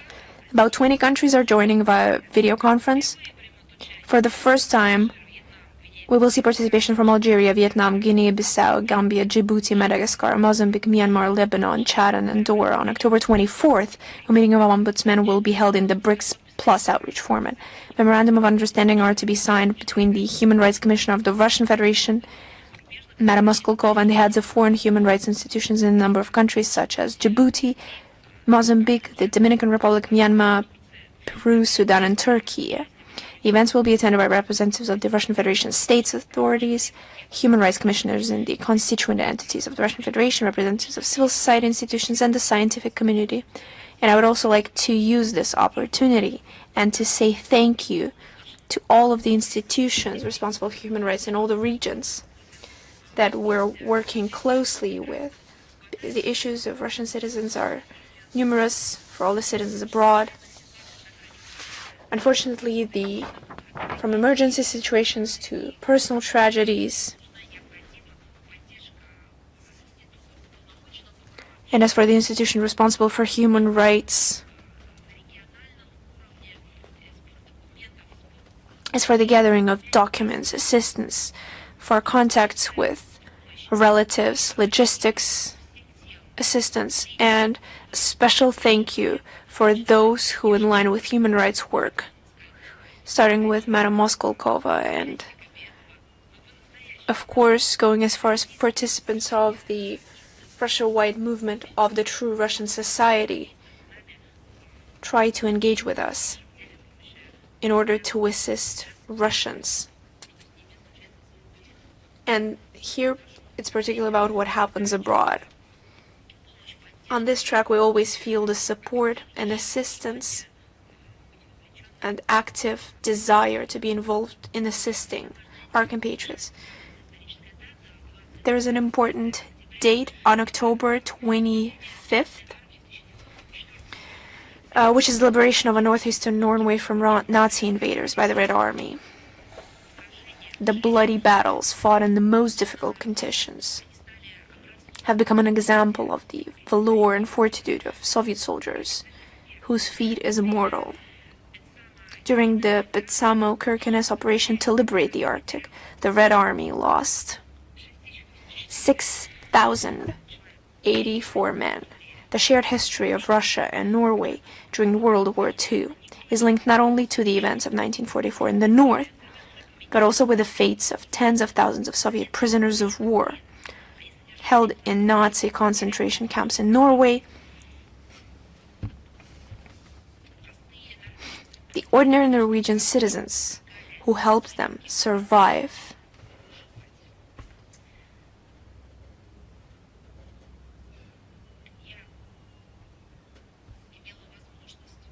I had a chance, as part of the Russian delegation, which was headed by the Russian Foreign Minister Sergei Lavrov,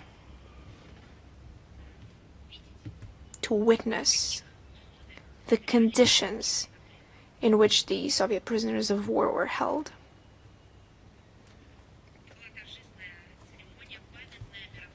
It was a memorable event. And at the entrance of one of the stolen, this kind of bag where Soviet prisoners of war under the threat of guns. And we weren't even inside, which is existing in the conditions of permanent frost. There was a specially equipped platform, which was also warmed up by special equipment.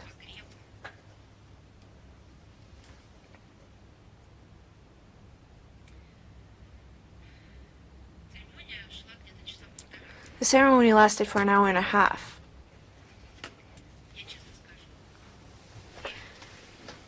I'll be honest, as members of the delegation who assisted the minister, ran every 15 minutes to stay warm in the cars. It was bone-chilling cold. It was impossible to move your limbs. The minister was in the front row, and he heroically withstood the entire ceremony, as he always does.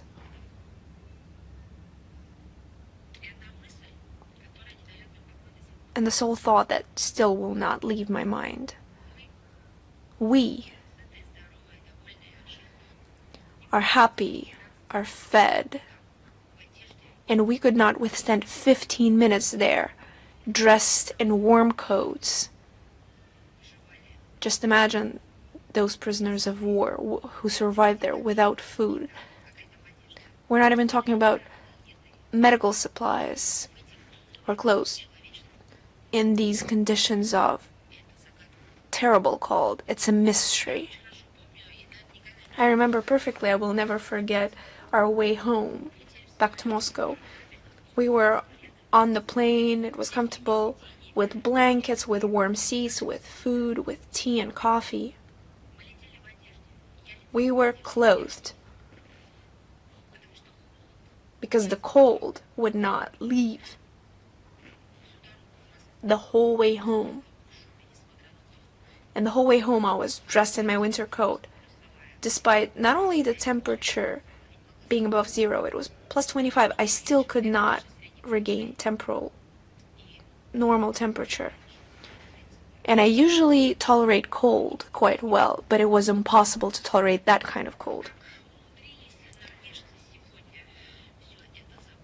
So the way the Norwegians today managed to forget it, the Norwegian officials decided to turn a blind eye to those history pages, is no less a mystery to me. They not only forgot our historic feat, but their resistance fighters. How they forgot about nearly 13,000 Soviet prisoners of war who died and remained forever in Norwegian soul. Why did they forget? Because today they support those who try to glorify the Nazi criminals. They support them politically, they support them with arms, and Norway is among the first. Perhaps they should visit these places more often where Soviet prisoners were held. Perhaps they should be there. Not for 10-15 minutes, but for 2 hours, so that this cold is felt, and then they will regain their memory.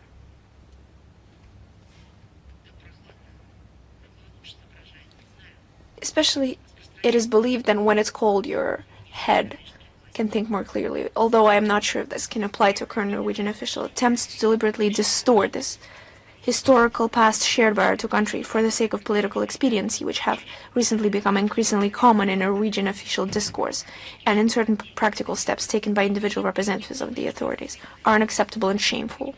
We cannot regard them as anything other than rewriting and falsifying history and erasing the memory of future generations. We thank all those in Russia and Norway who are involved in preserving historical truth and memory, restoring the names of those who died and lie in unmarked Soviet graves on Norwegian soil, and searching for their relatives. This work will continue, no matter what. Every year on October 25th, in order of the liberation of Eastern Finnmark, the Consulate General of Russia holds a solemn ceremony at the monument of the Soviet soldier in Kirkenes, and we welcome everyone who wants to join Russian diplomats in honoring the memory of the heroes.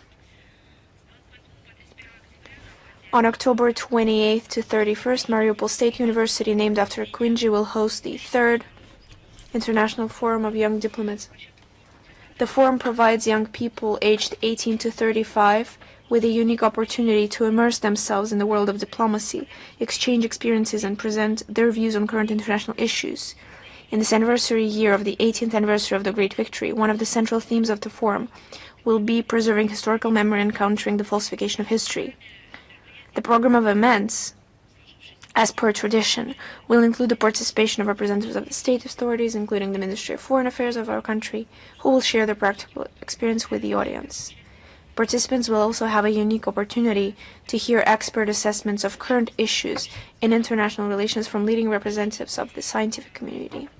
There will be panel discussions with representatives of regional authorities, master classes on political psychology and public speaking, simulation of the Donbass Model UN project. We're confident that the upcoming forum will be productive and businesslike and will contribute to the development of new initiatives and projects. From the 28th to the 29th October, the Petrovsky Travel Palace in Moscow will host the most beautiful building that has been restored recently. Please visit it, even if you don't have an official invitation for the aforementioned event. Just come and visit it. It's truly one of the pearls of our city. So this palace will host the International Forum Women for the Preservation of Traditions, organized by the Council of the Eurasian Women's Forum and the National Center for Historical Memory under the President of the Russian Federation. The forum will be attended by representatives of state and local authorities, political, social movements, scientific, educational, and business communities, cultural figures, historians, and experts. Guests and participants of the forum will discuss the forming of an ecosystem of traditional values in the everyday and professional activities of women, as well as in the public sphere, as the basis for prosperity and the development of intergovernmental cooperation. They will exchange views on trends in entrepreneurship, education, and other areas, consider projects aimed at strengthening national identity, passing on cultural heritage to future generations, and promoting cultural traditions. Initiatives aimed at promoting and strengthening intercultural dialogue and cooperation between women from different countries, study practices for preserving the traditions, heritage, and the way of life of the people of the North, Siberia, and the Far East. The forum venue will host the award ceremony for the winners of the all-Russian competition, Women for the Preservation of Traditions.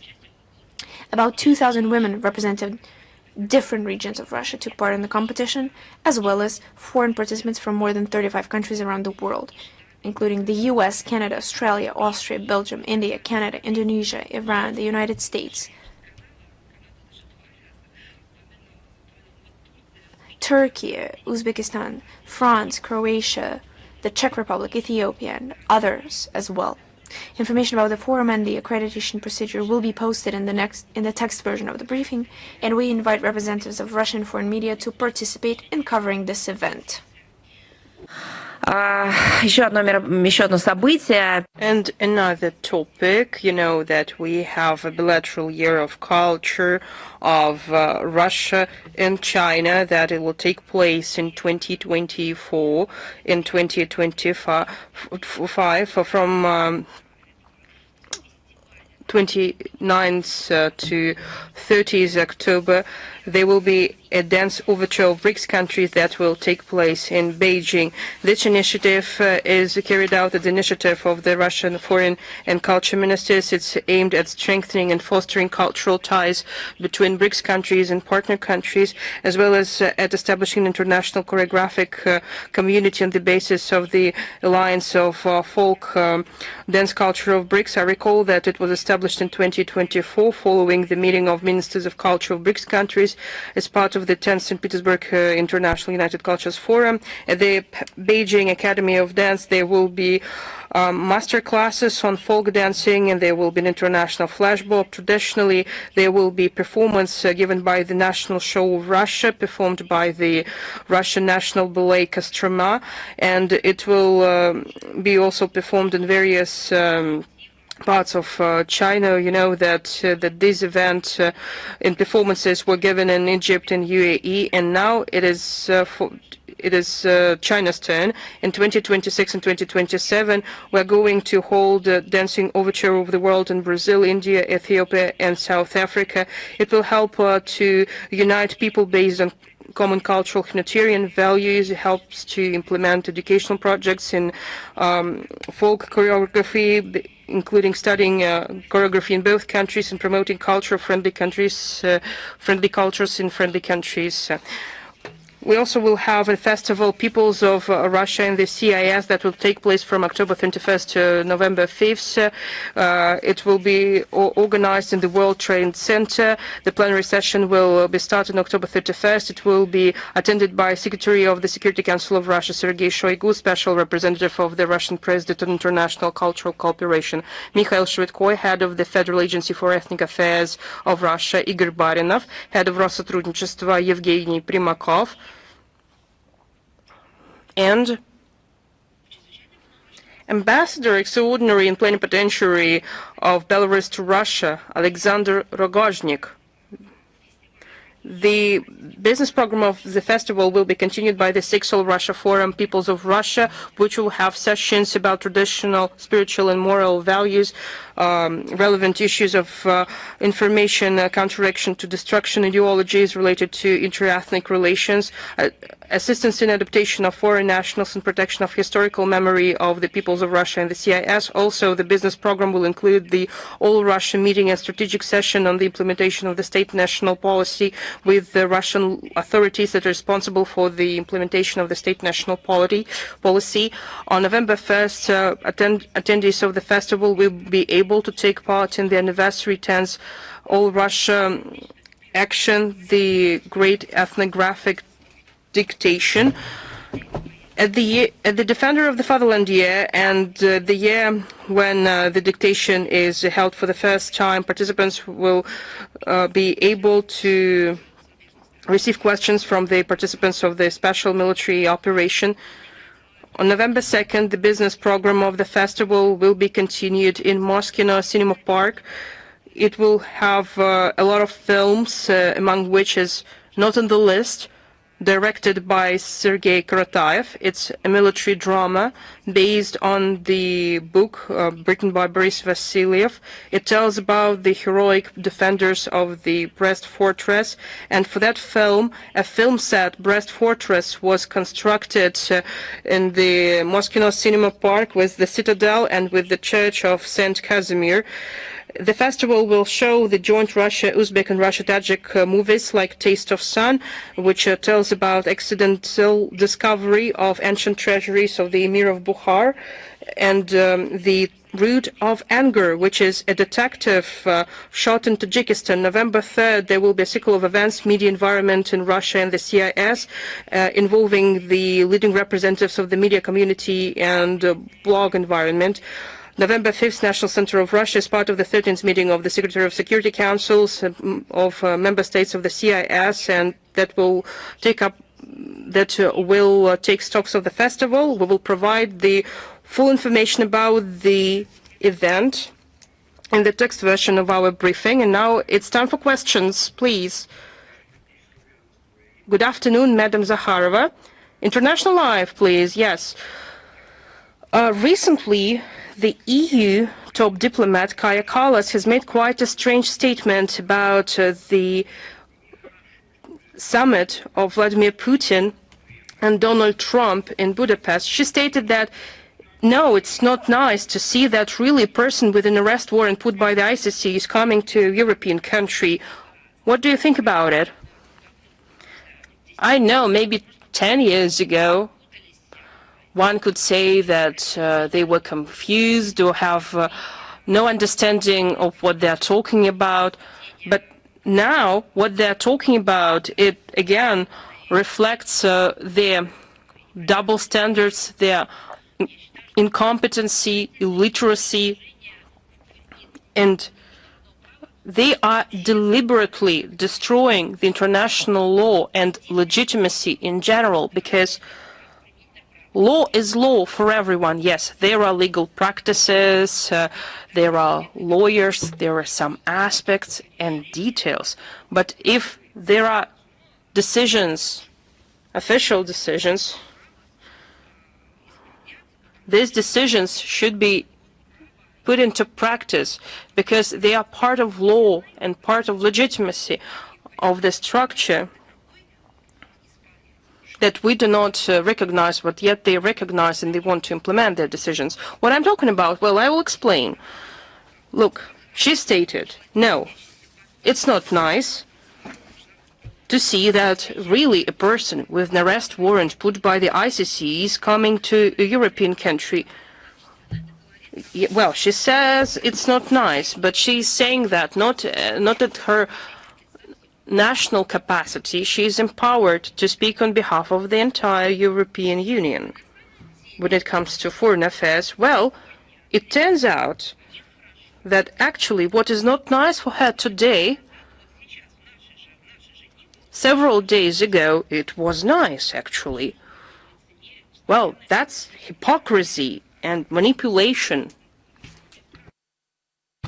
with norms of international law. Quite recently, another leader visited Hungary, and this leader is again is of interest for the International Criminal Court, and European leaders like Macron and others were discussing how it's difficult for them to imagine his arrest, and they even remembered that officials have immunity. They did everything to justify their presence. What Kallas said about it? Now their position has changed completely. What was nice now, it's not nice at all. It's a perfect illustration of what we have been saying all this time. They are destroying the fundamentals of their lifestyle and their law and organization. They're just saying empty words about law and legitimacy. They do whatever they want, but they apply the law selectively when it fits for them, just to provide a cover for their actions.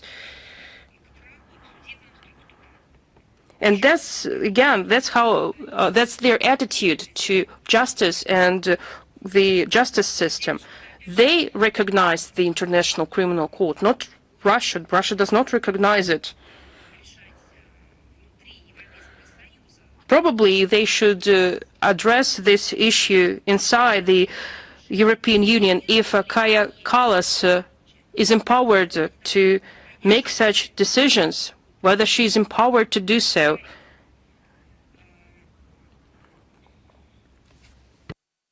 That's why these arrest warrants that are issued by the ICC, that the ICC rubber stamps with regard to heads of states, these documents, these arrest warrants are legally void and null. What is Kaja Kallas even talking about?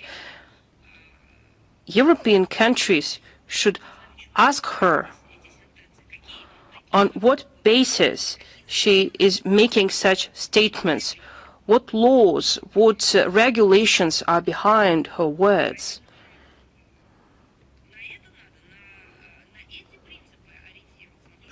We should be guided by these principles.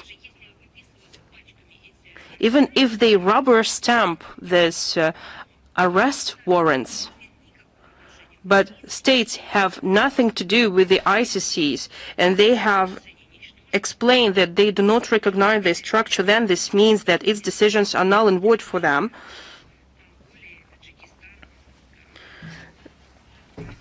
That was actually the position of Mongolia and Tajikistan, which received Vladimir Putin.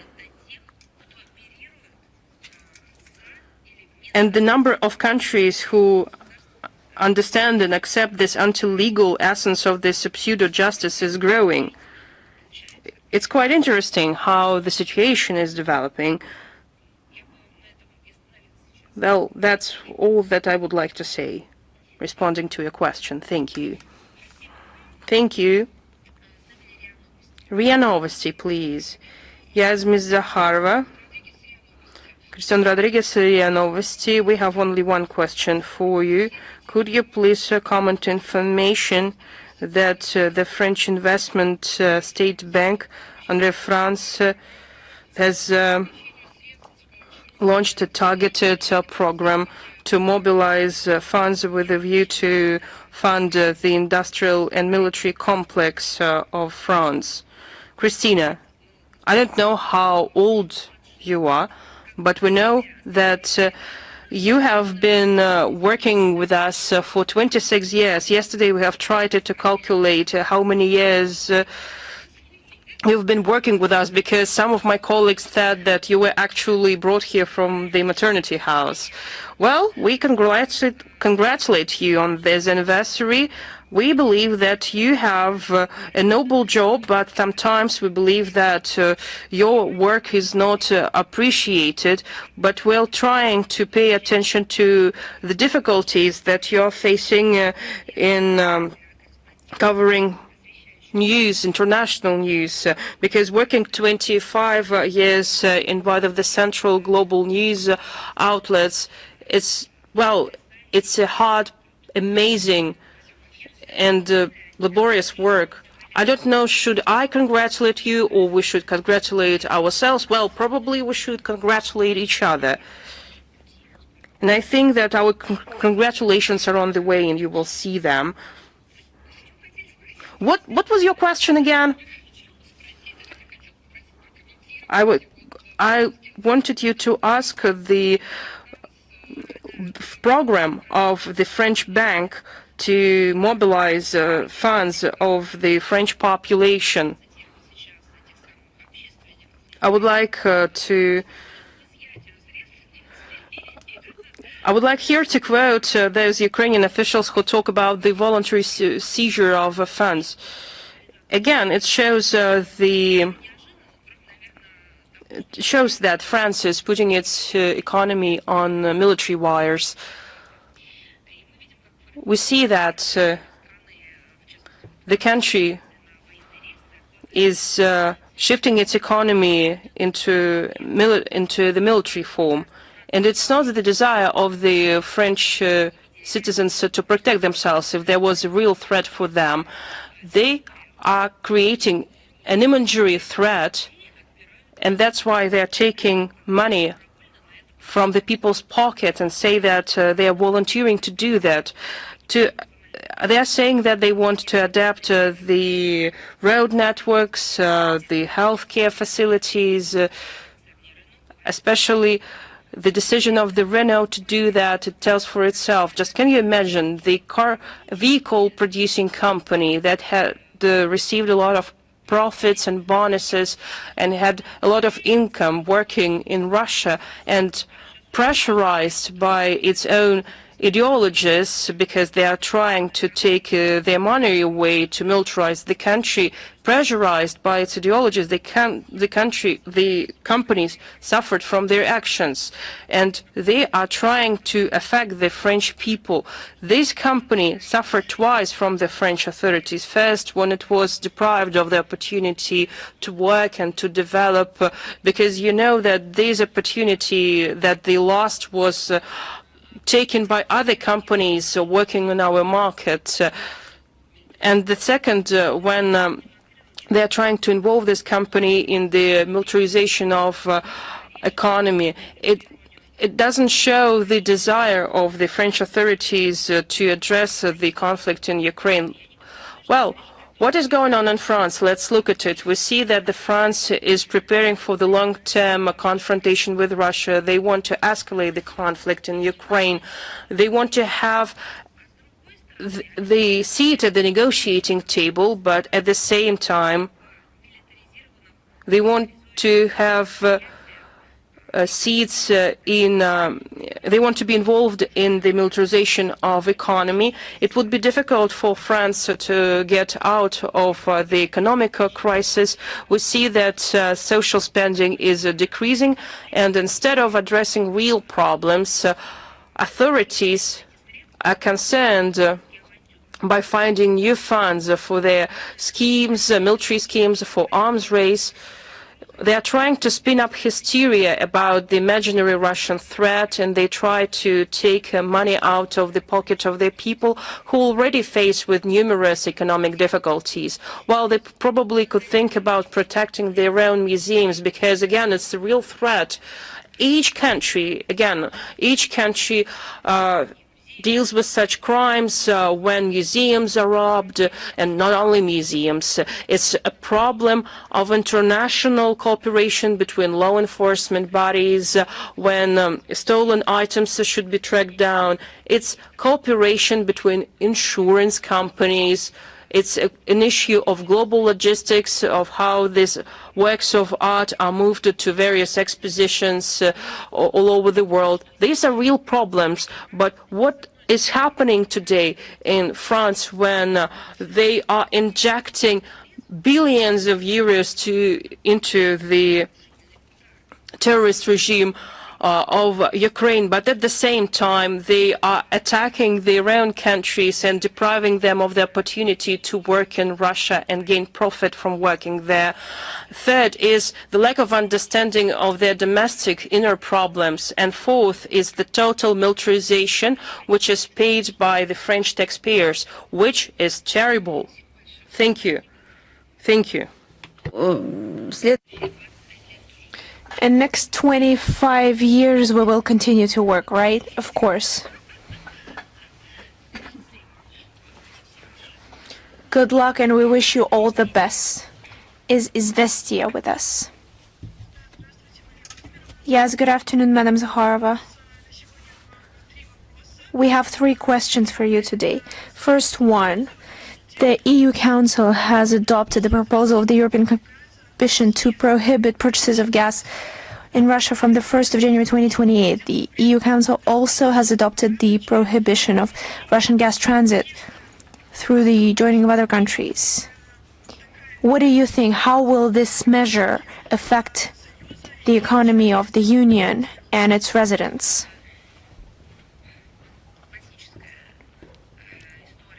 Classic story on implementing a philosophic concept that just to displease someone, I'll harm myself.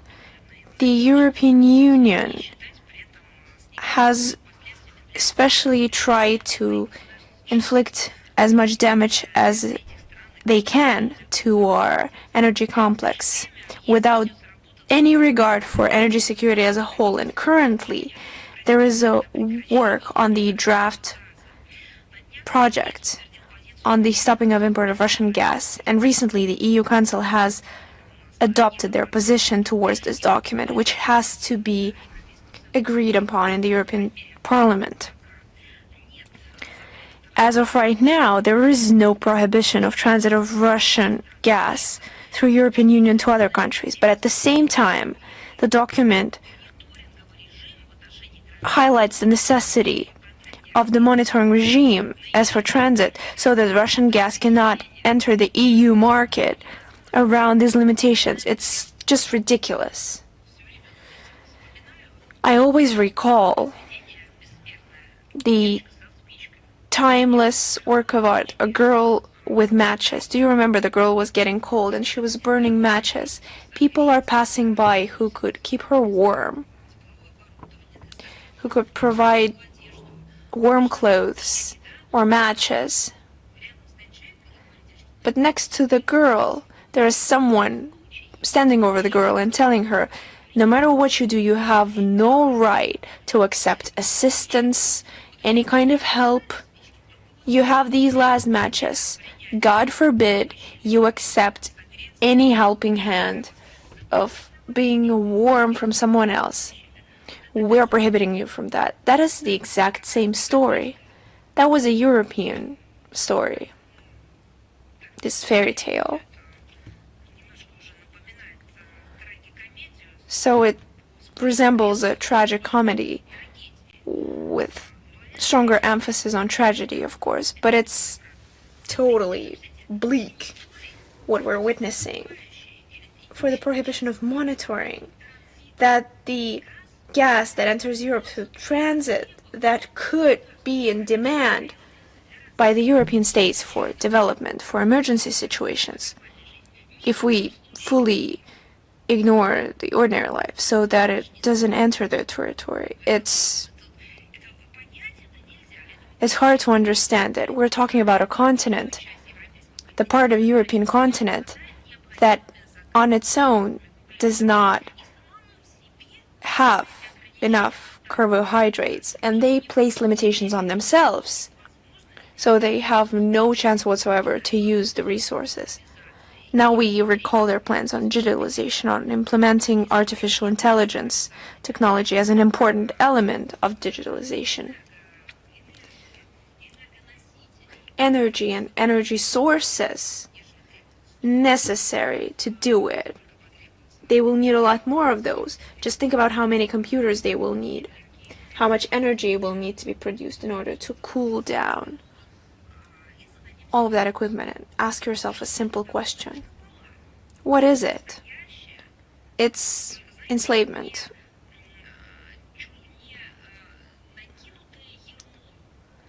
But it's not shackles that have been put on them. But it's a concept, decision taken in a zombie state to impose this on themselves. It brings back the practice of totalitarian cults. And there's also the requirement to provide information a month ahead for the planned transit so that it could be tracked down, so that no one could get their hands on the gas. At the same time, considering the general anti-Russian nature of Brussels, we can't rule out that around these limitations, the European Union could also put obstacles for the Russian gas transit to third countries. Although transit supplies of Russian LNG to third countries have already been prohibited on March 26, 2025. The second question, last week, Kirill Dmitriev reported that there is a perspective of building a tunnel between the US and Russia. Donald Trump called this idea interesting. Was this issue discussed between the Ministries of Foreign Affairs of Russia and US? And do you plan on further discussing it in the next round of consultations? You see, this idea saw some kind of development, even at the end of 19th and early 20th century. That's when it was first brought up. And that's when it was brought up by the US. And back then, the United States of America truly stayed true to the ideas that were first enshrined by their founding fathers: the development of economy, of financial spheres, the markets trying to sell their own production, legal measures. That's when it was first mentioned. I believe this statement was based on the historic precedents of this idea, and later on they love to recall it as a symbol that could allow us to perfect relations with, back in the day, the USSR and the US. I would just like to say that usually projects like that, and especially a project of these kind, is impossible without a political will and without preemptive steps in order to establish cooperation within our country in sectors. I do believe that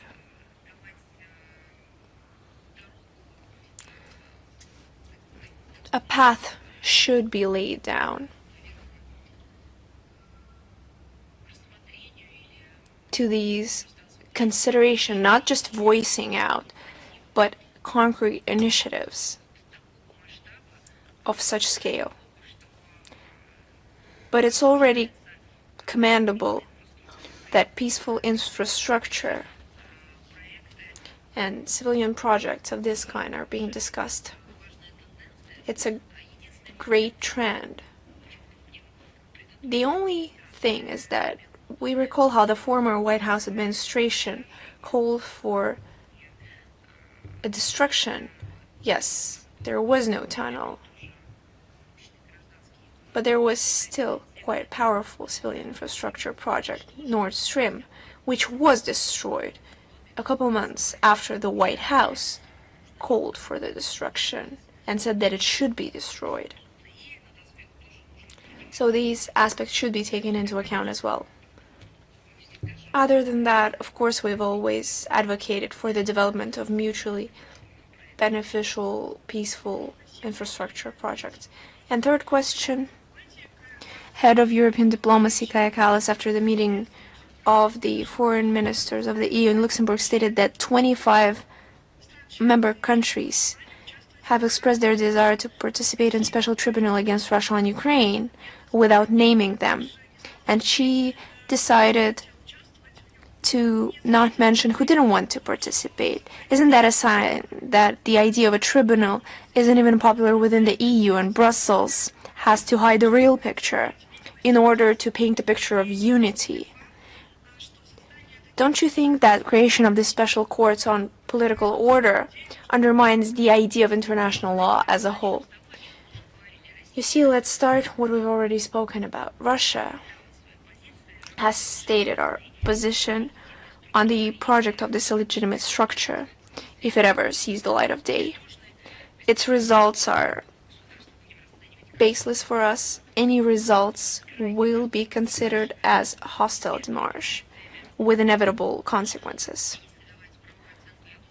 If we give a legal assessment, and I believe a lot of lawyers would like to give you a broad answer and comment, this is a mechanism of paid-for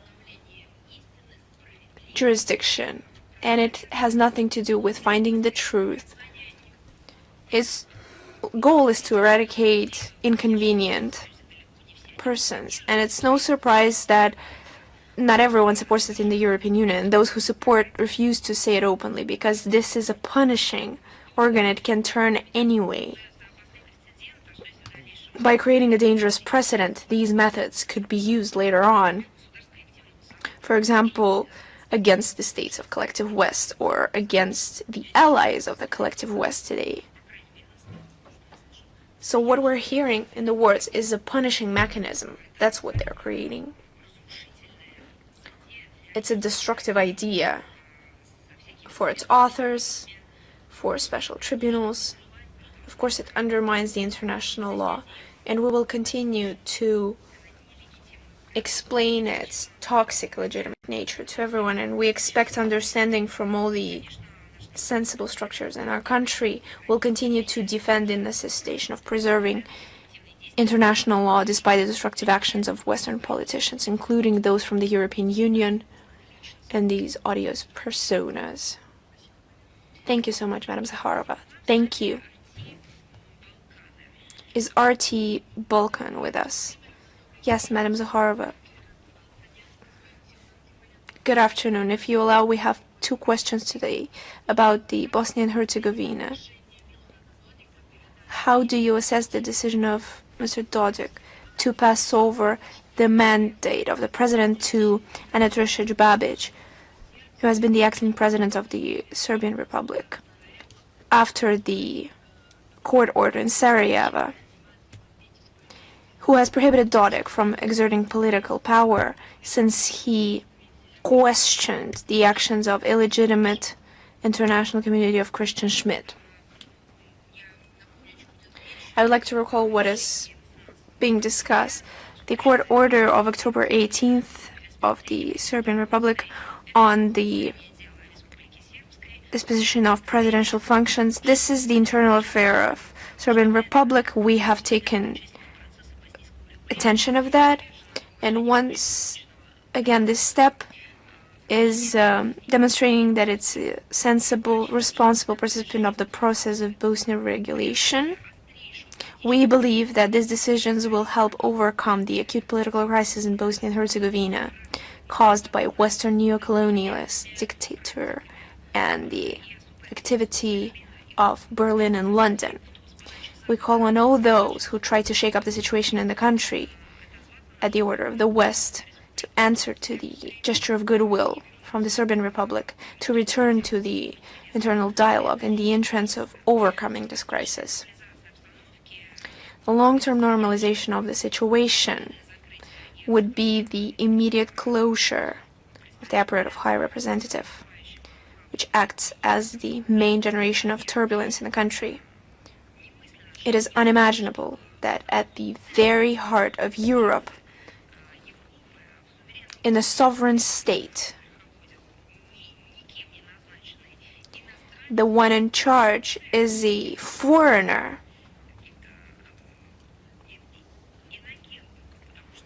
is a foreign agent, and he wasn't elected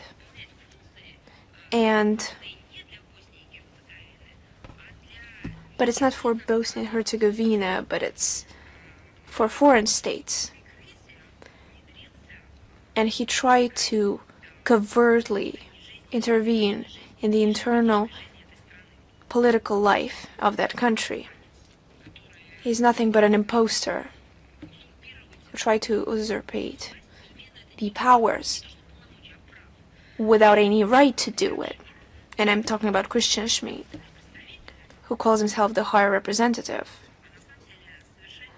But in fact, he's conducting a violation of Bosnia and Herzegovina.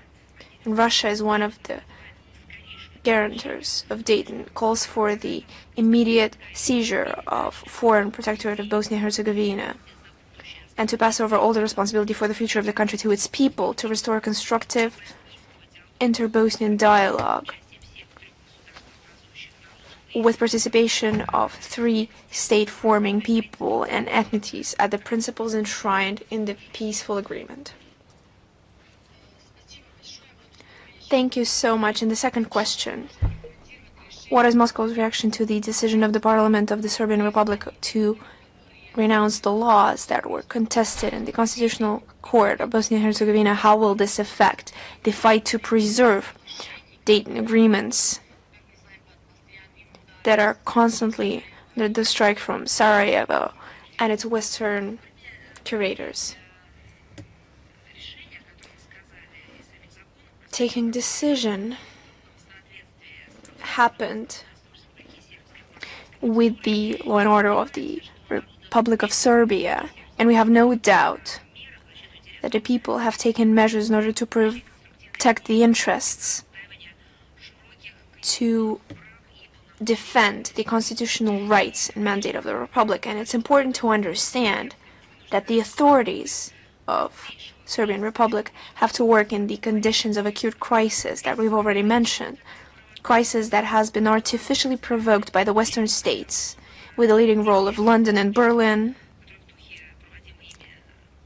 that in the true course of their neo-colonial policy, of their policy of dictature, try to preserve their foreign control on Bosnia and Herzegovina. Russia, as before, supports the fight of leadership of Serbia against the erosion of basic principles of the Dayton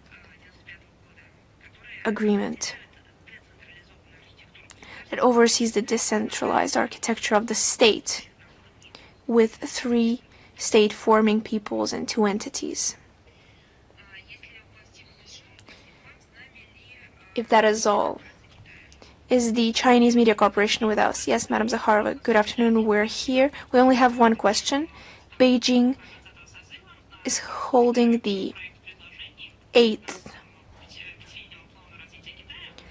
meeting to discuss the 5-year plan of development of China. What are your plans for the coming 5 years? How could you assess the cooperation between China and Russia in different areas? The 4th plenum of the Chinese Communist Party and the entire architecture are part of internal interstate life of China,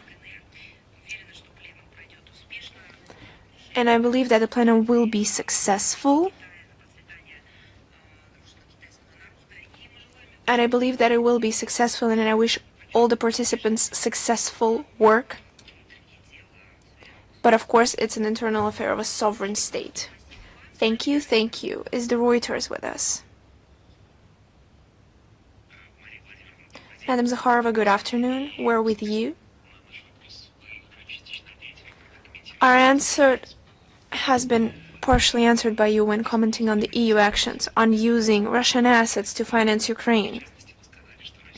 In particular, you've said that Russia will respond accordingly, that better answers its internal interests. What kind of response will it be? Could it involve nationalization and selling of European assets to Russia? Do you mean the 19th package that they have adopted? I mean the initiatives of using frozen Russian assets to finance Ukraine. We have repeatedly commented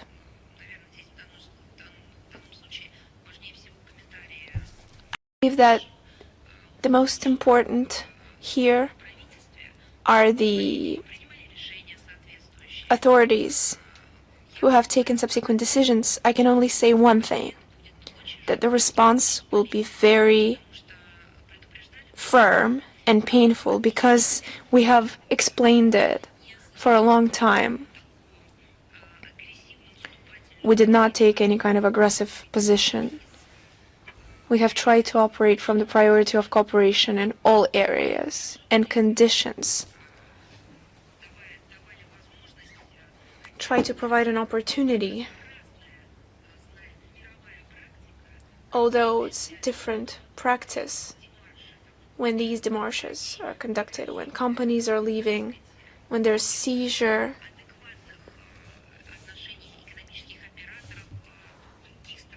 of the operators of these countries.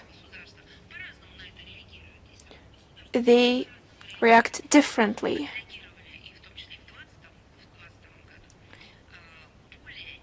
In 2020,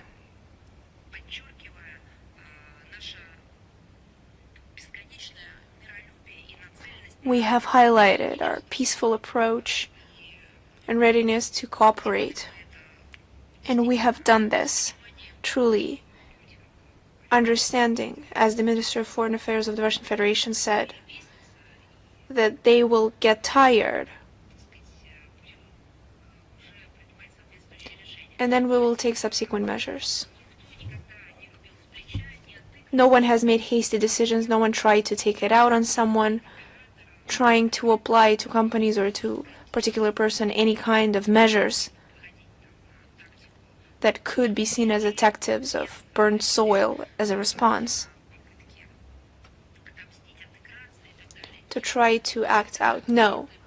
Always there were responses, they were targeted, and they were trying to make it, not to make it worse for them, but to make it better for us, when they've truly tried to make it as bad for us as possible. But if despite all our patience, despite our peaceful approach and our orientation to cooperate, they will take these measures to steal assets. The response will be painful. What kind of response will it be? That's the competence of the relevant authorities.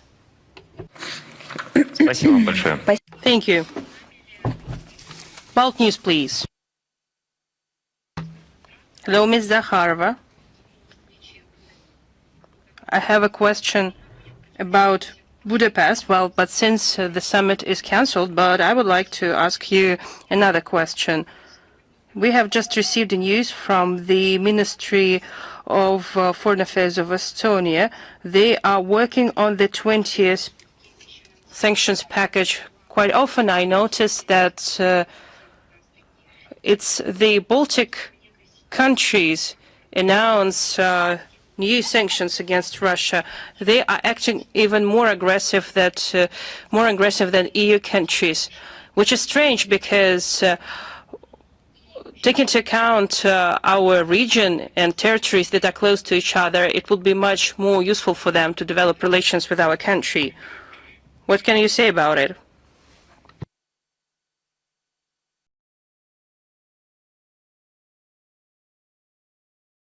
I'm sorry, could you please repeat the question? Yes, today, Estonian Foreign Ministry announced that new sanctions against Russia and that they're developing new ones. And quite often such statements are made by Baltic states. Wait. We have told you already that once the 19th second package is published, we will be able to comment it because there is a bureaucracy, certain bureaucratic processes in the European Union. Once sanctions are published, we will be able to provide some information. There is no opportunity to provide any comment using just their statements and not documents. It's strange that they are making such statements because they want to achieve peace in Ukraine, but yet they are obstructing it.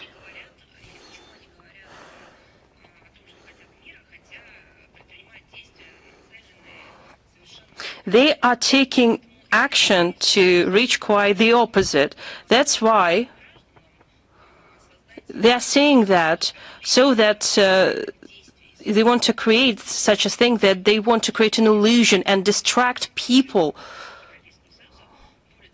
and to say that EU countries are doing their best to build peace and that they are trying to address the conflict. That's why they are requesting the seat at the negotiating table, or they organize some peace formulas or peace formats to distract attention.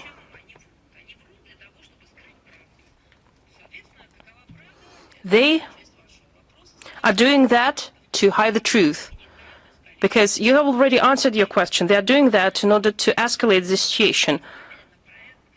They have made a wrong bet. They have made a bet on Ukraine. They are doing that in order to inflict a strategic defeat on Russia. What's the purpose for that? Because peoples of the European Union do not need it, but nobody asked their opinion. Once parties are trying to convey this message, these parties are marginalized, they are eliminated, they are deprived of the opportunity to state the obvious. But if people want to cast their vote at the elections and to vote for those who want to explain that the current approach of the European Union is not helping to address the issue, these political figures become persecuted by the EU officials.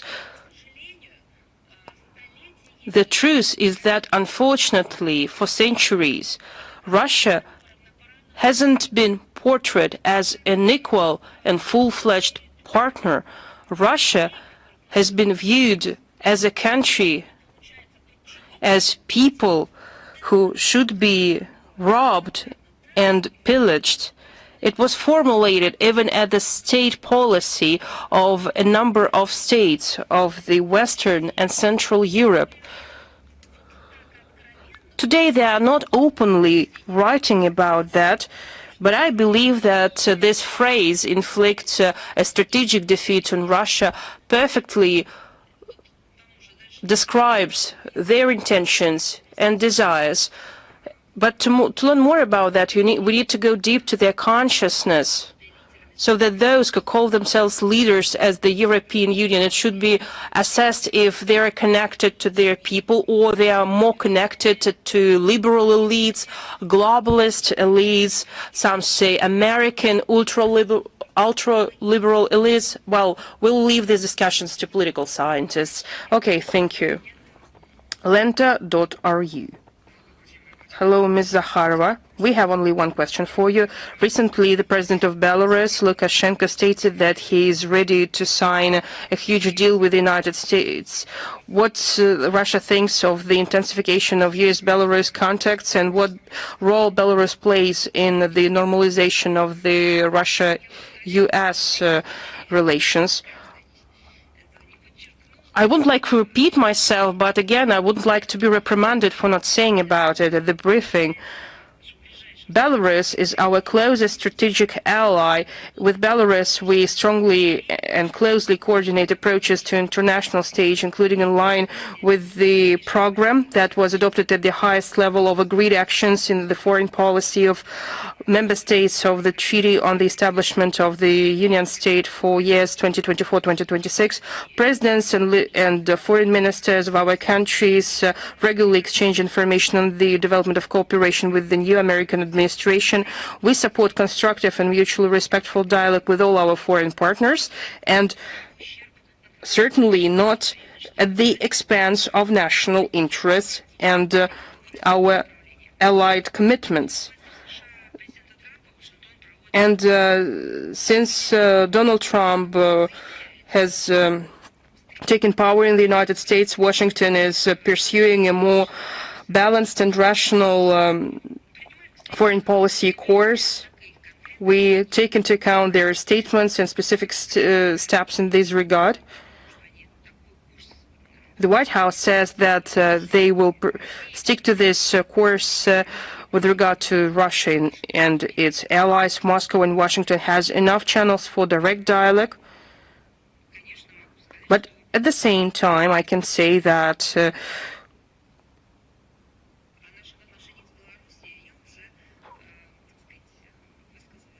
I have provided already my information about relations between Russia and Belarus, and if you have no questions, I would give the floor to another journalist. Thank you. Thank you. News.ru, please. Hello, Ms. Zakharova. Armenia continues the series of arrests of opposition leaders. Samvel Karapetyan was arrested. The mayor of Gyumri was arrested. Opposition says that police officers took illegal actions and they are working at the order of Nikol Pashinyan, which is completely illegal. Does it present a threat to the democracy and development in the region? We closely follow the situation in Gyumri. It is the second largest city of Armenia. 102nd Russian air base is based there, as well as the Consulate General of Russia, branch office of Rossотрудничество.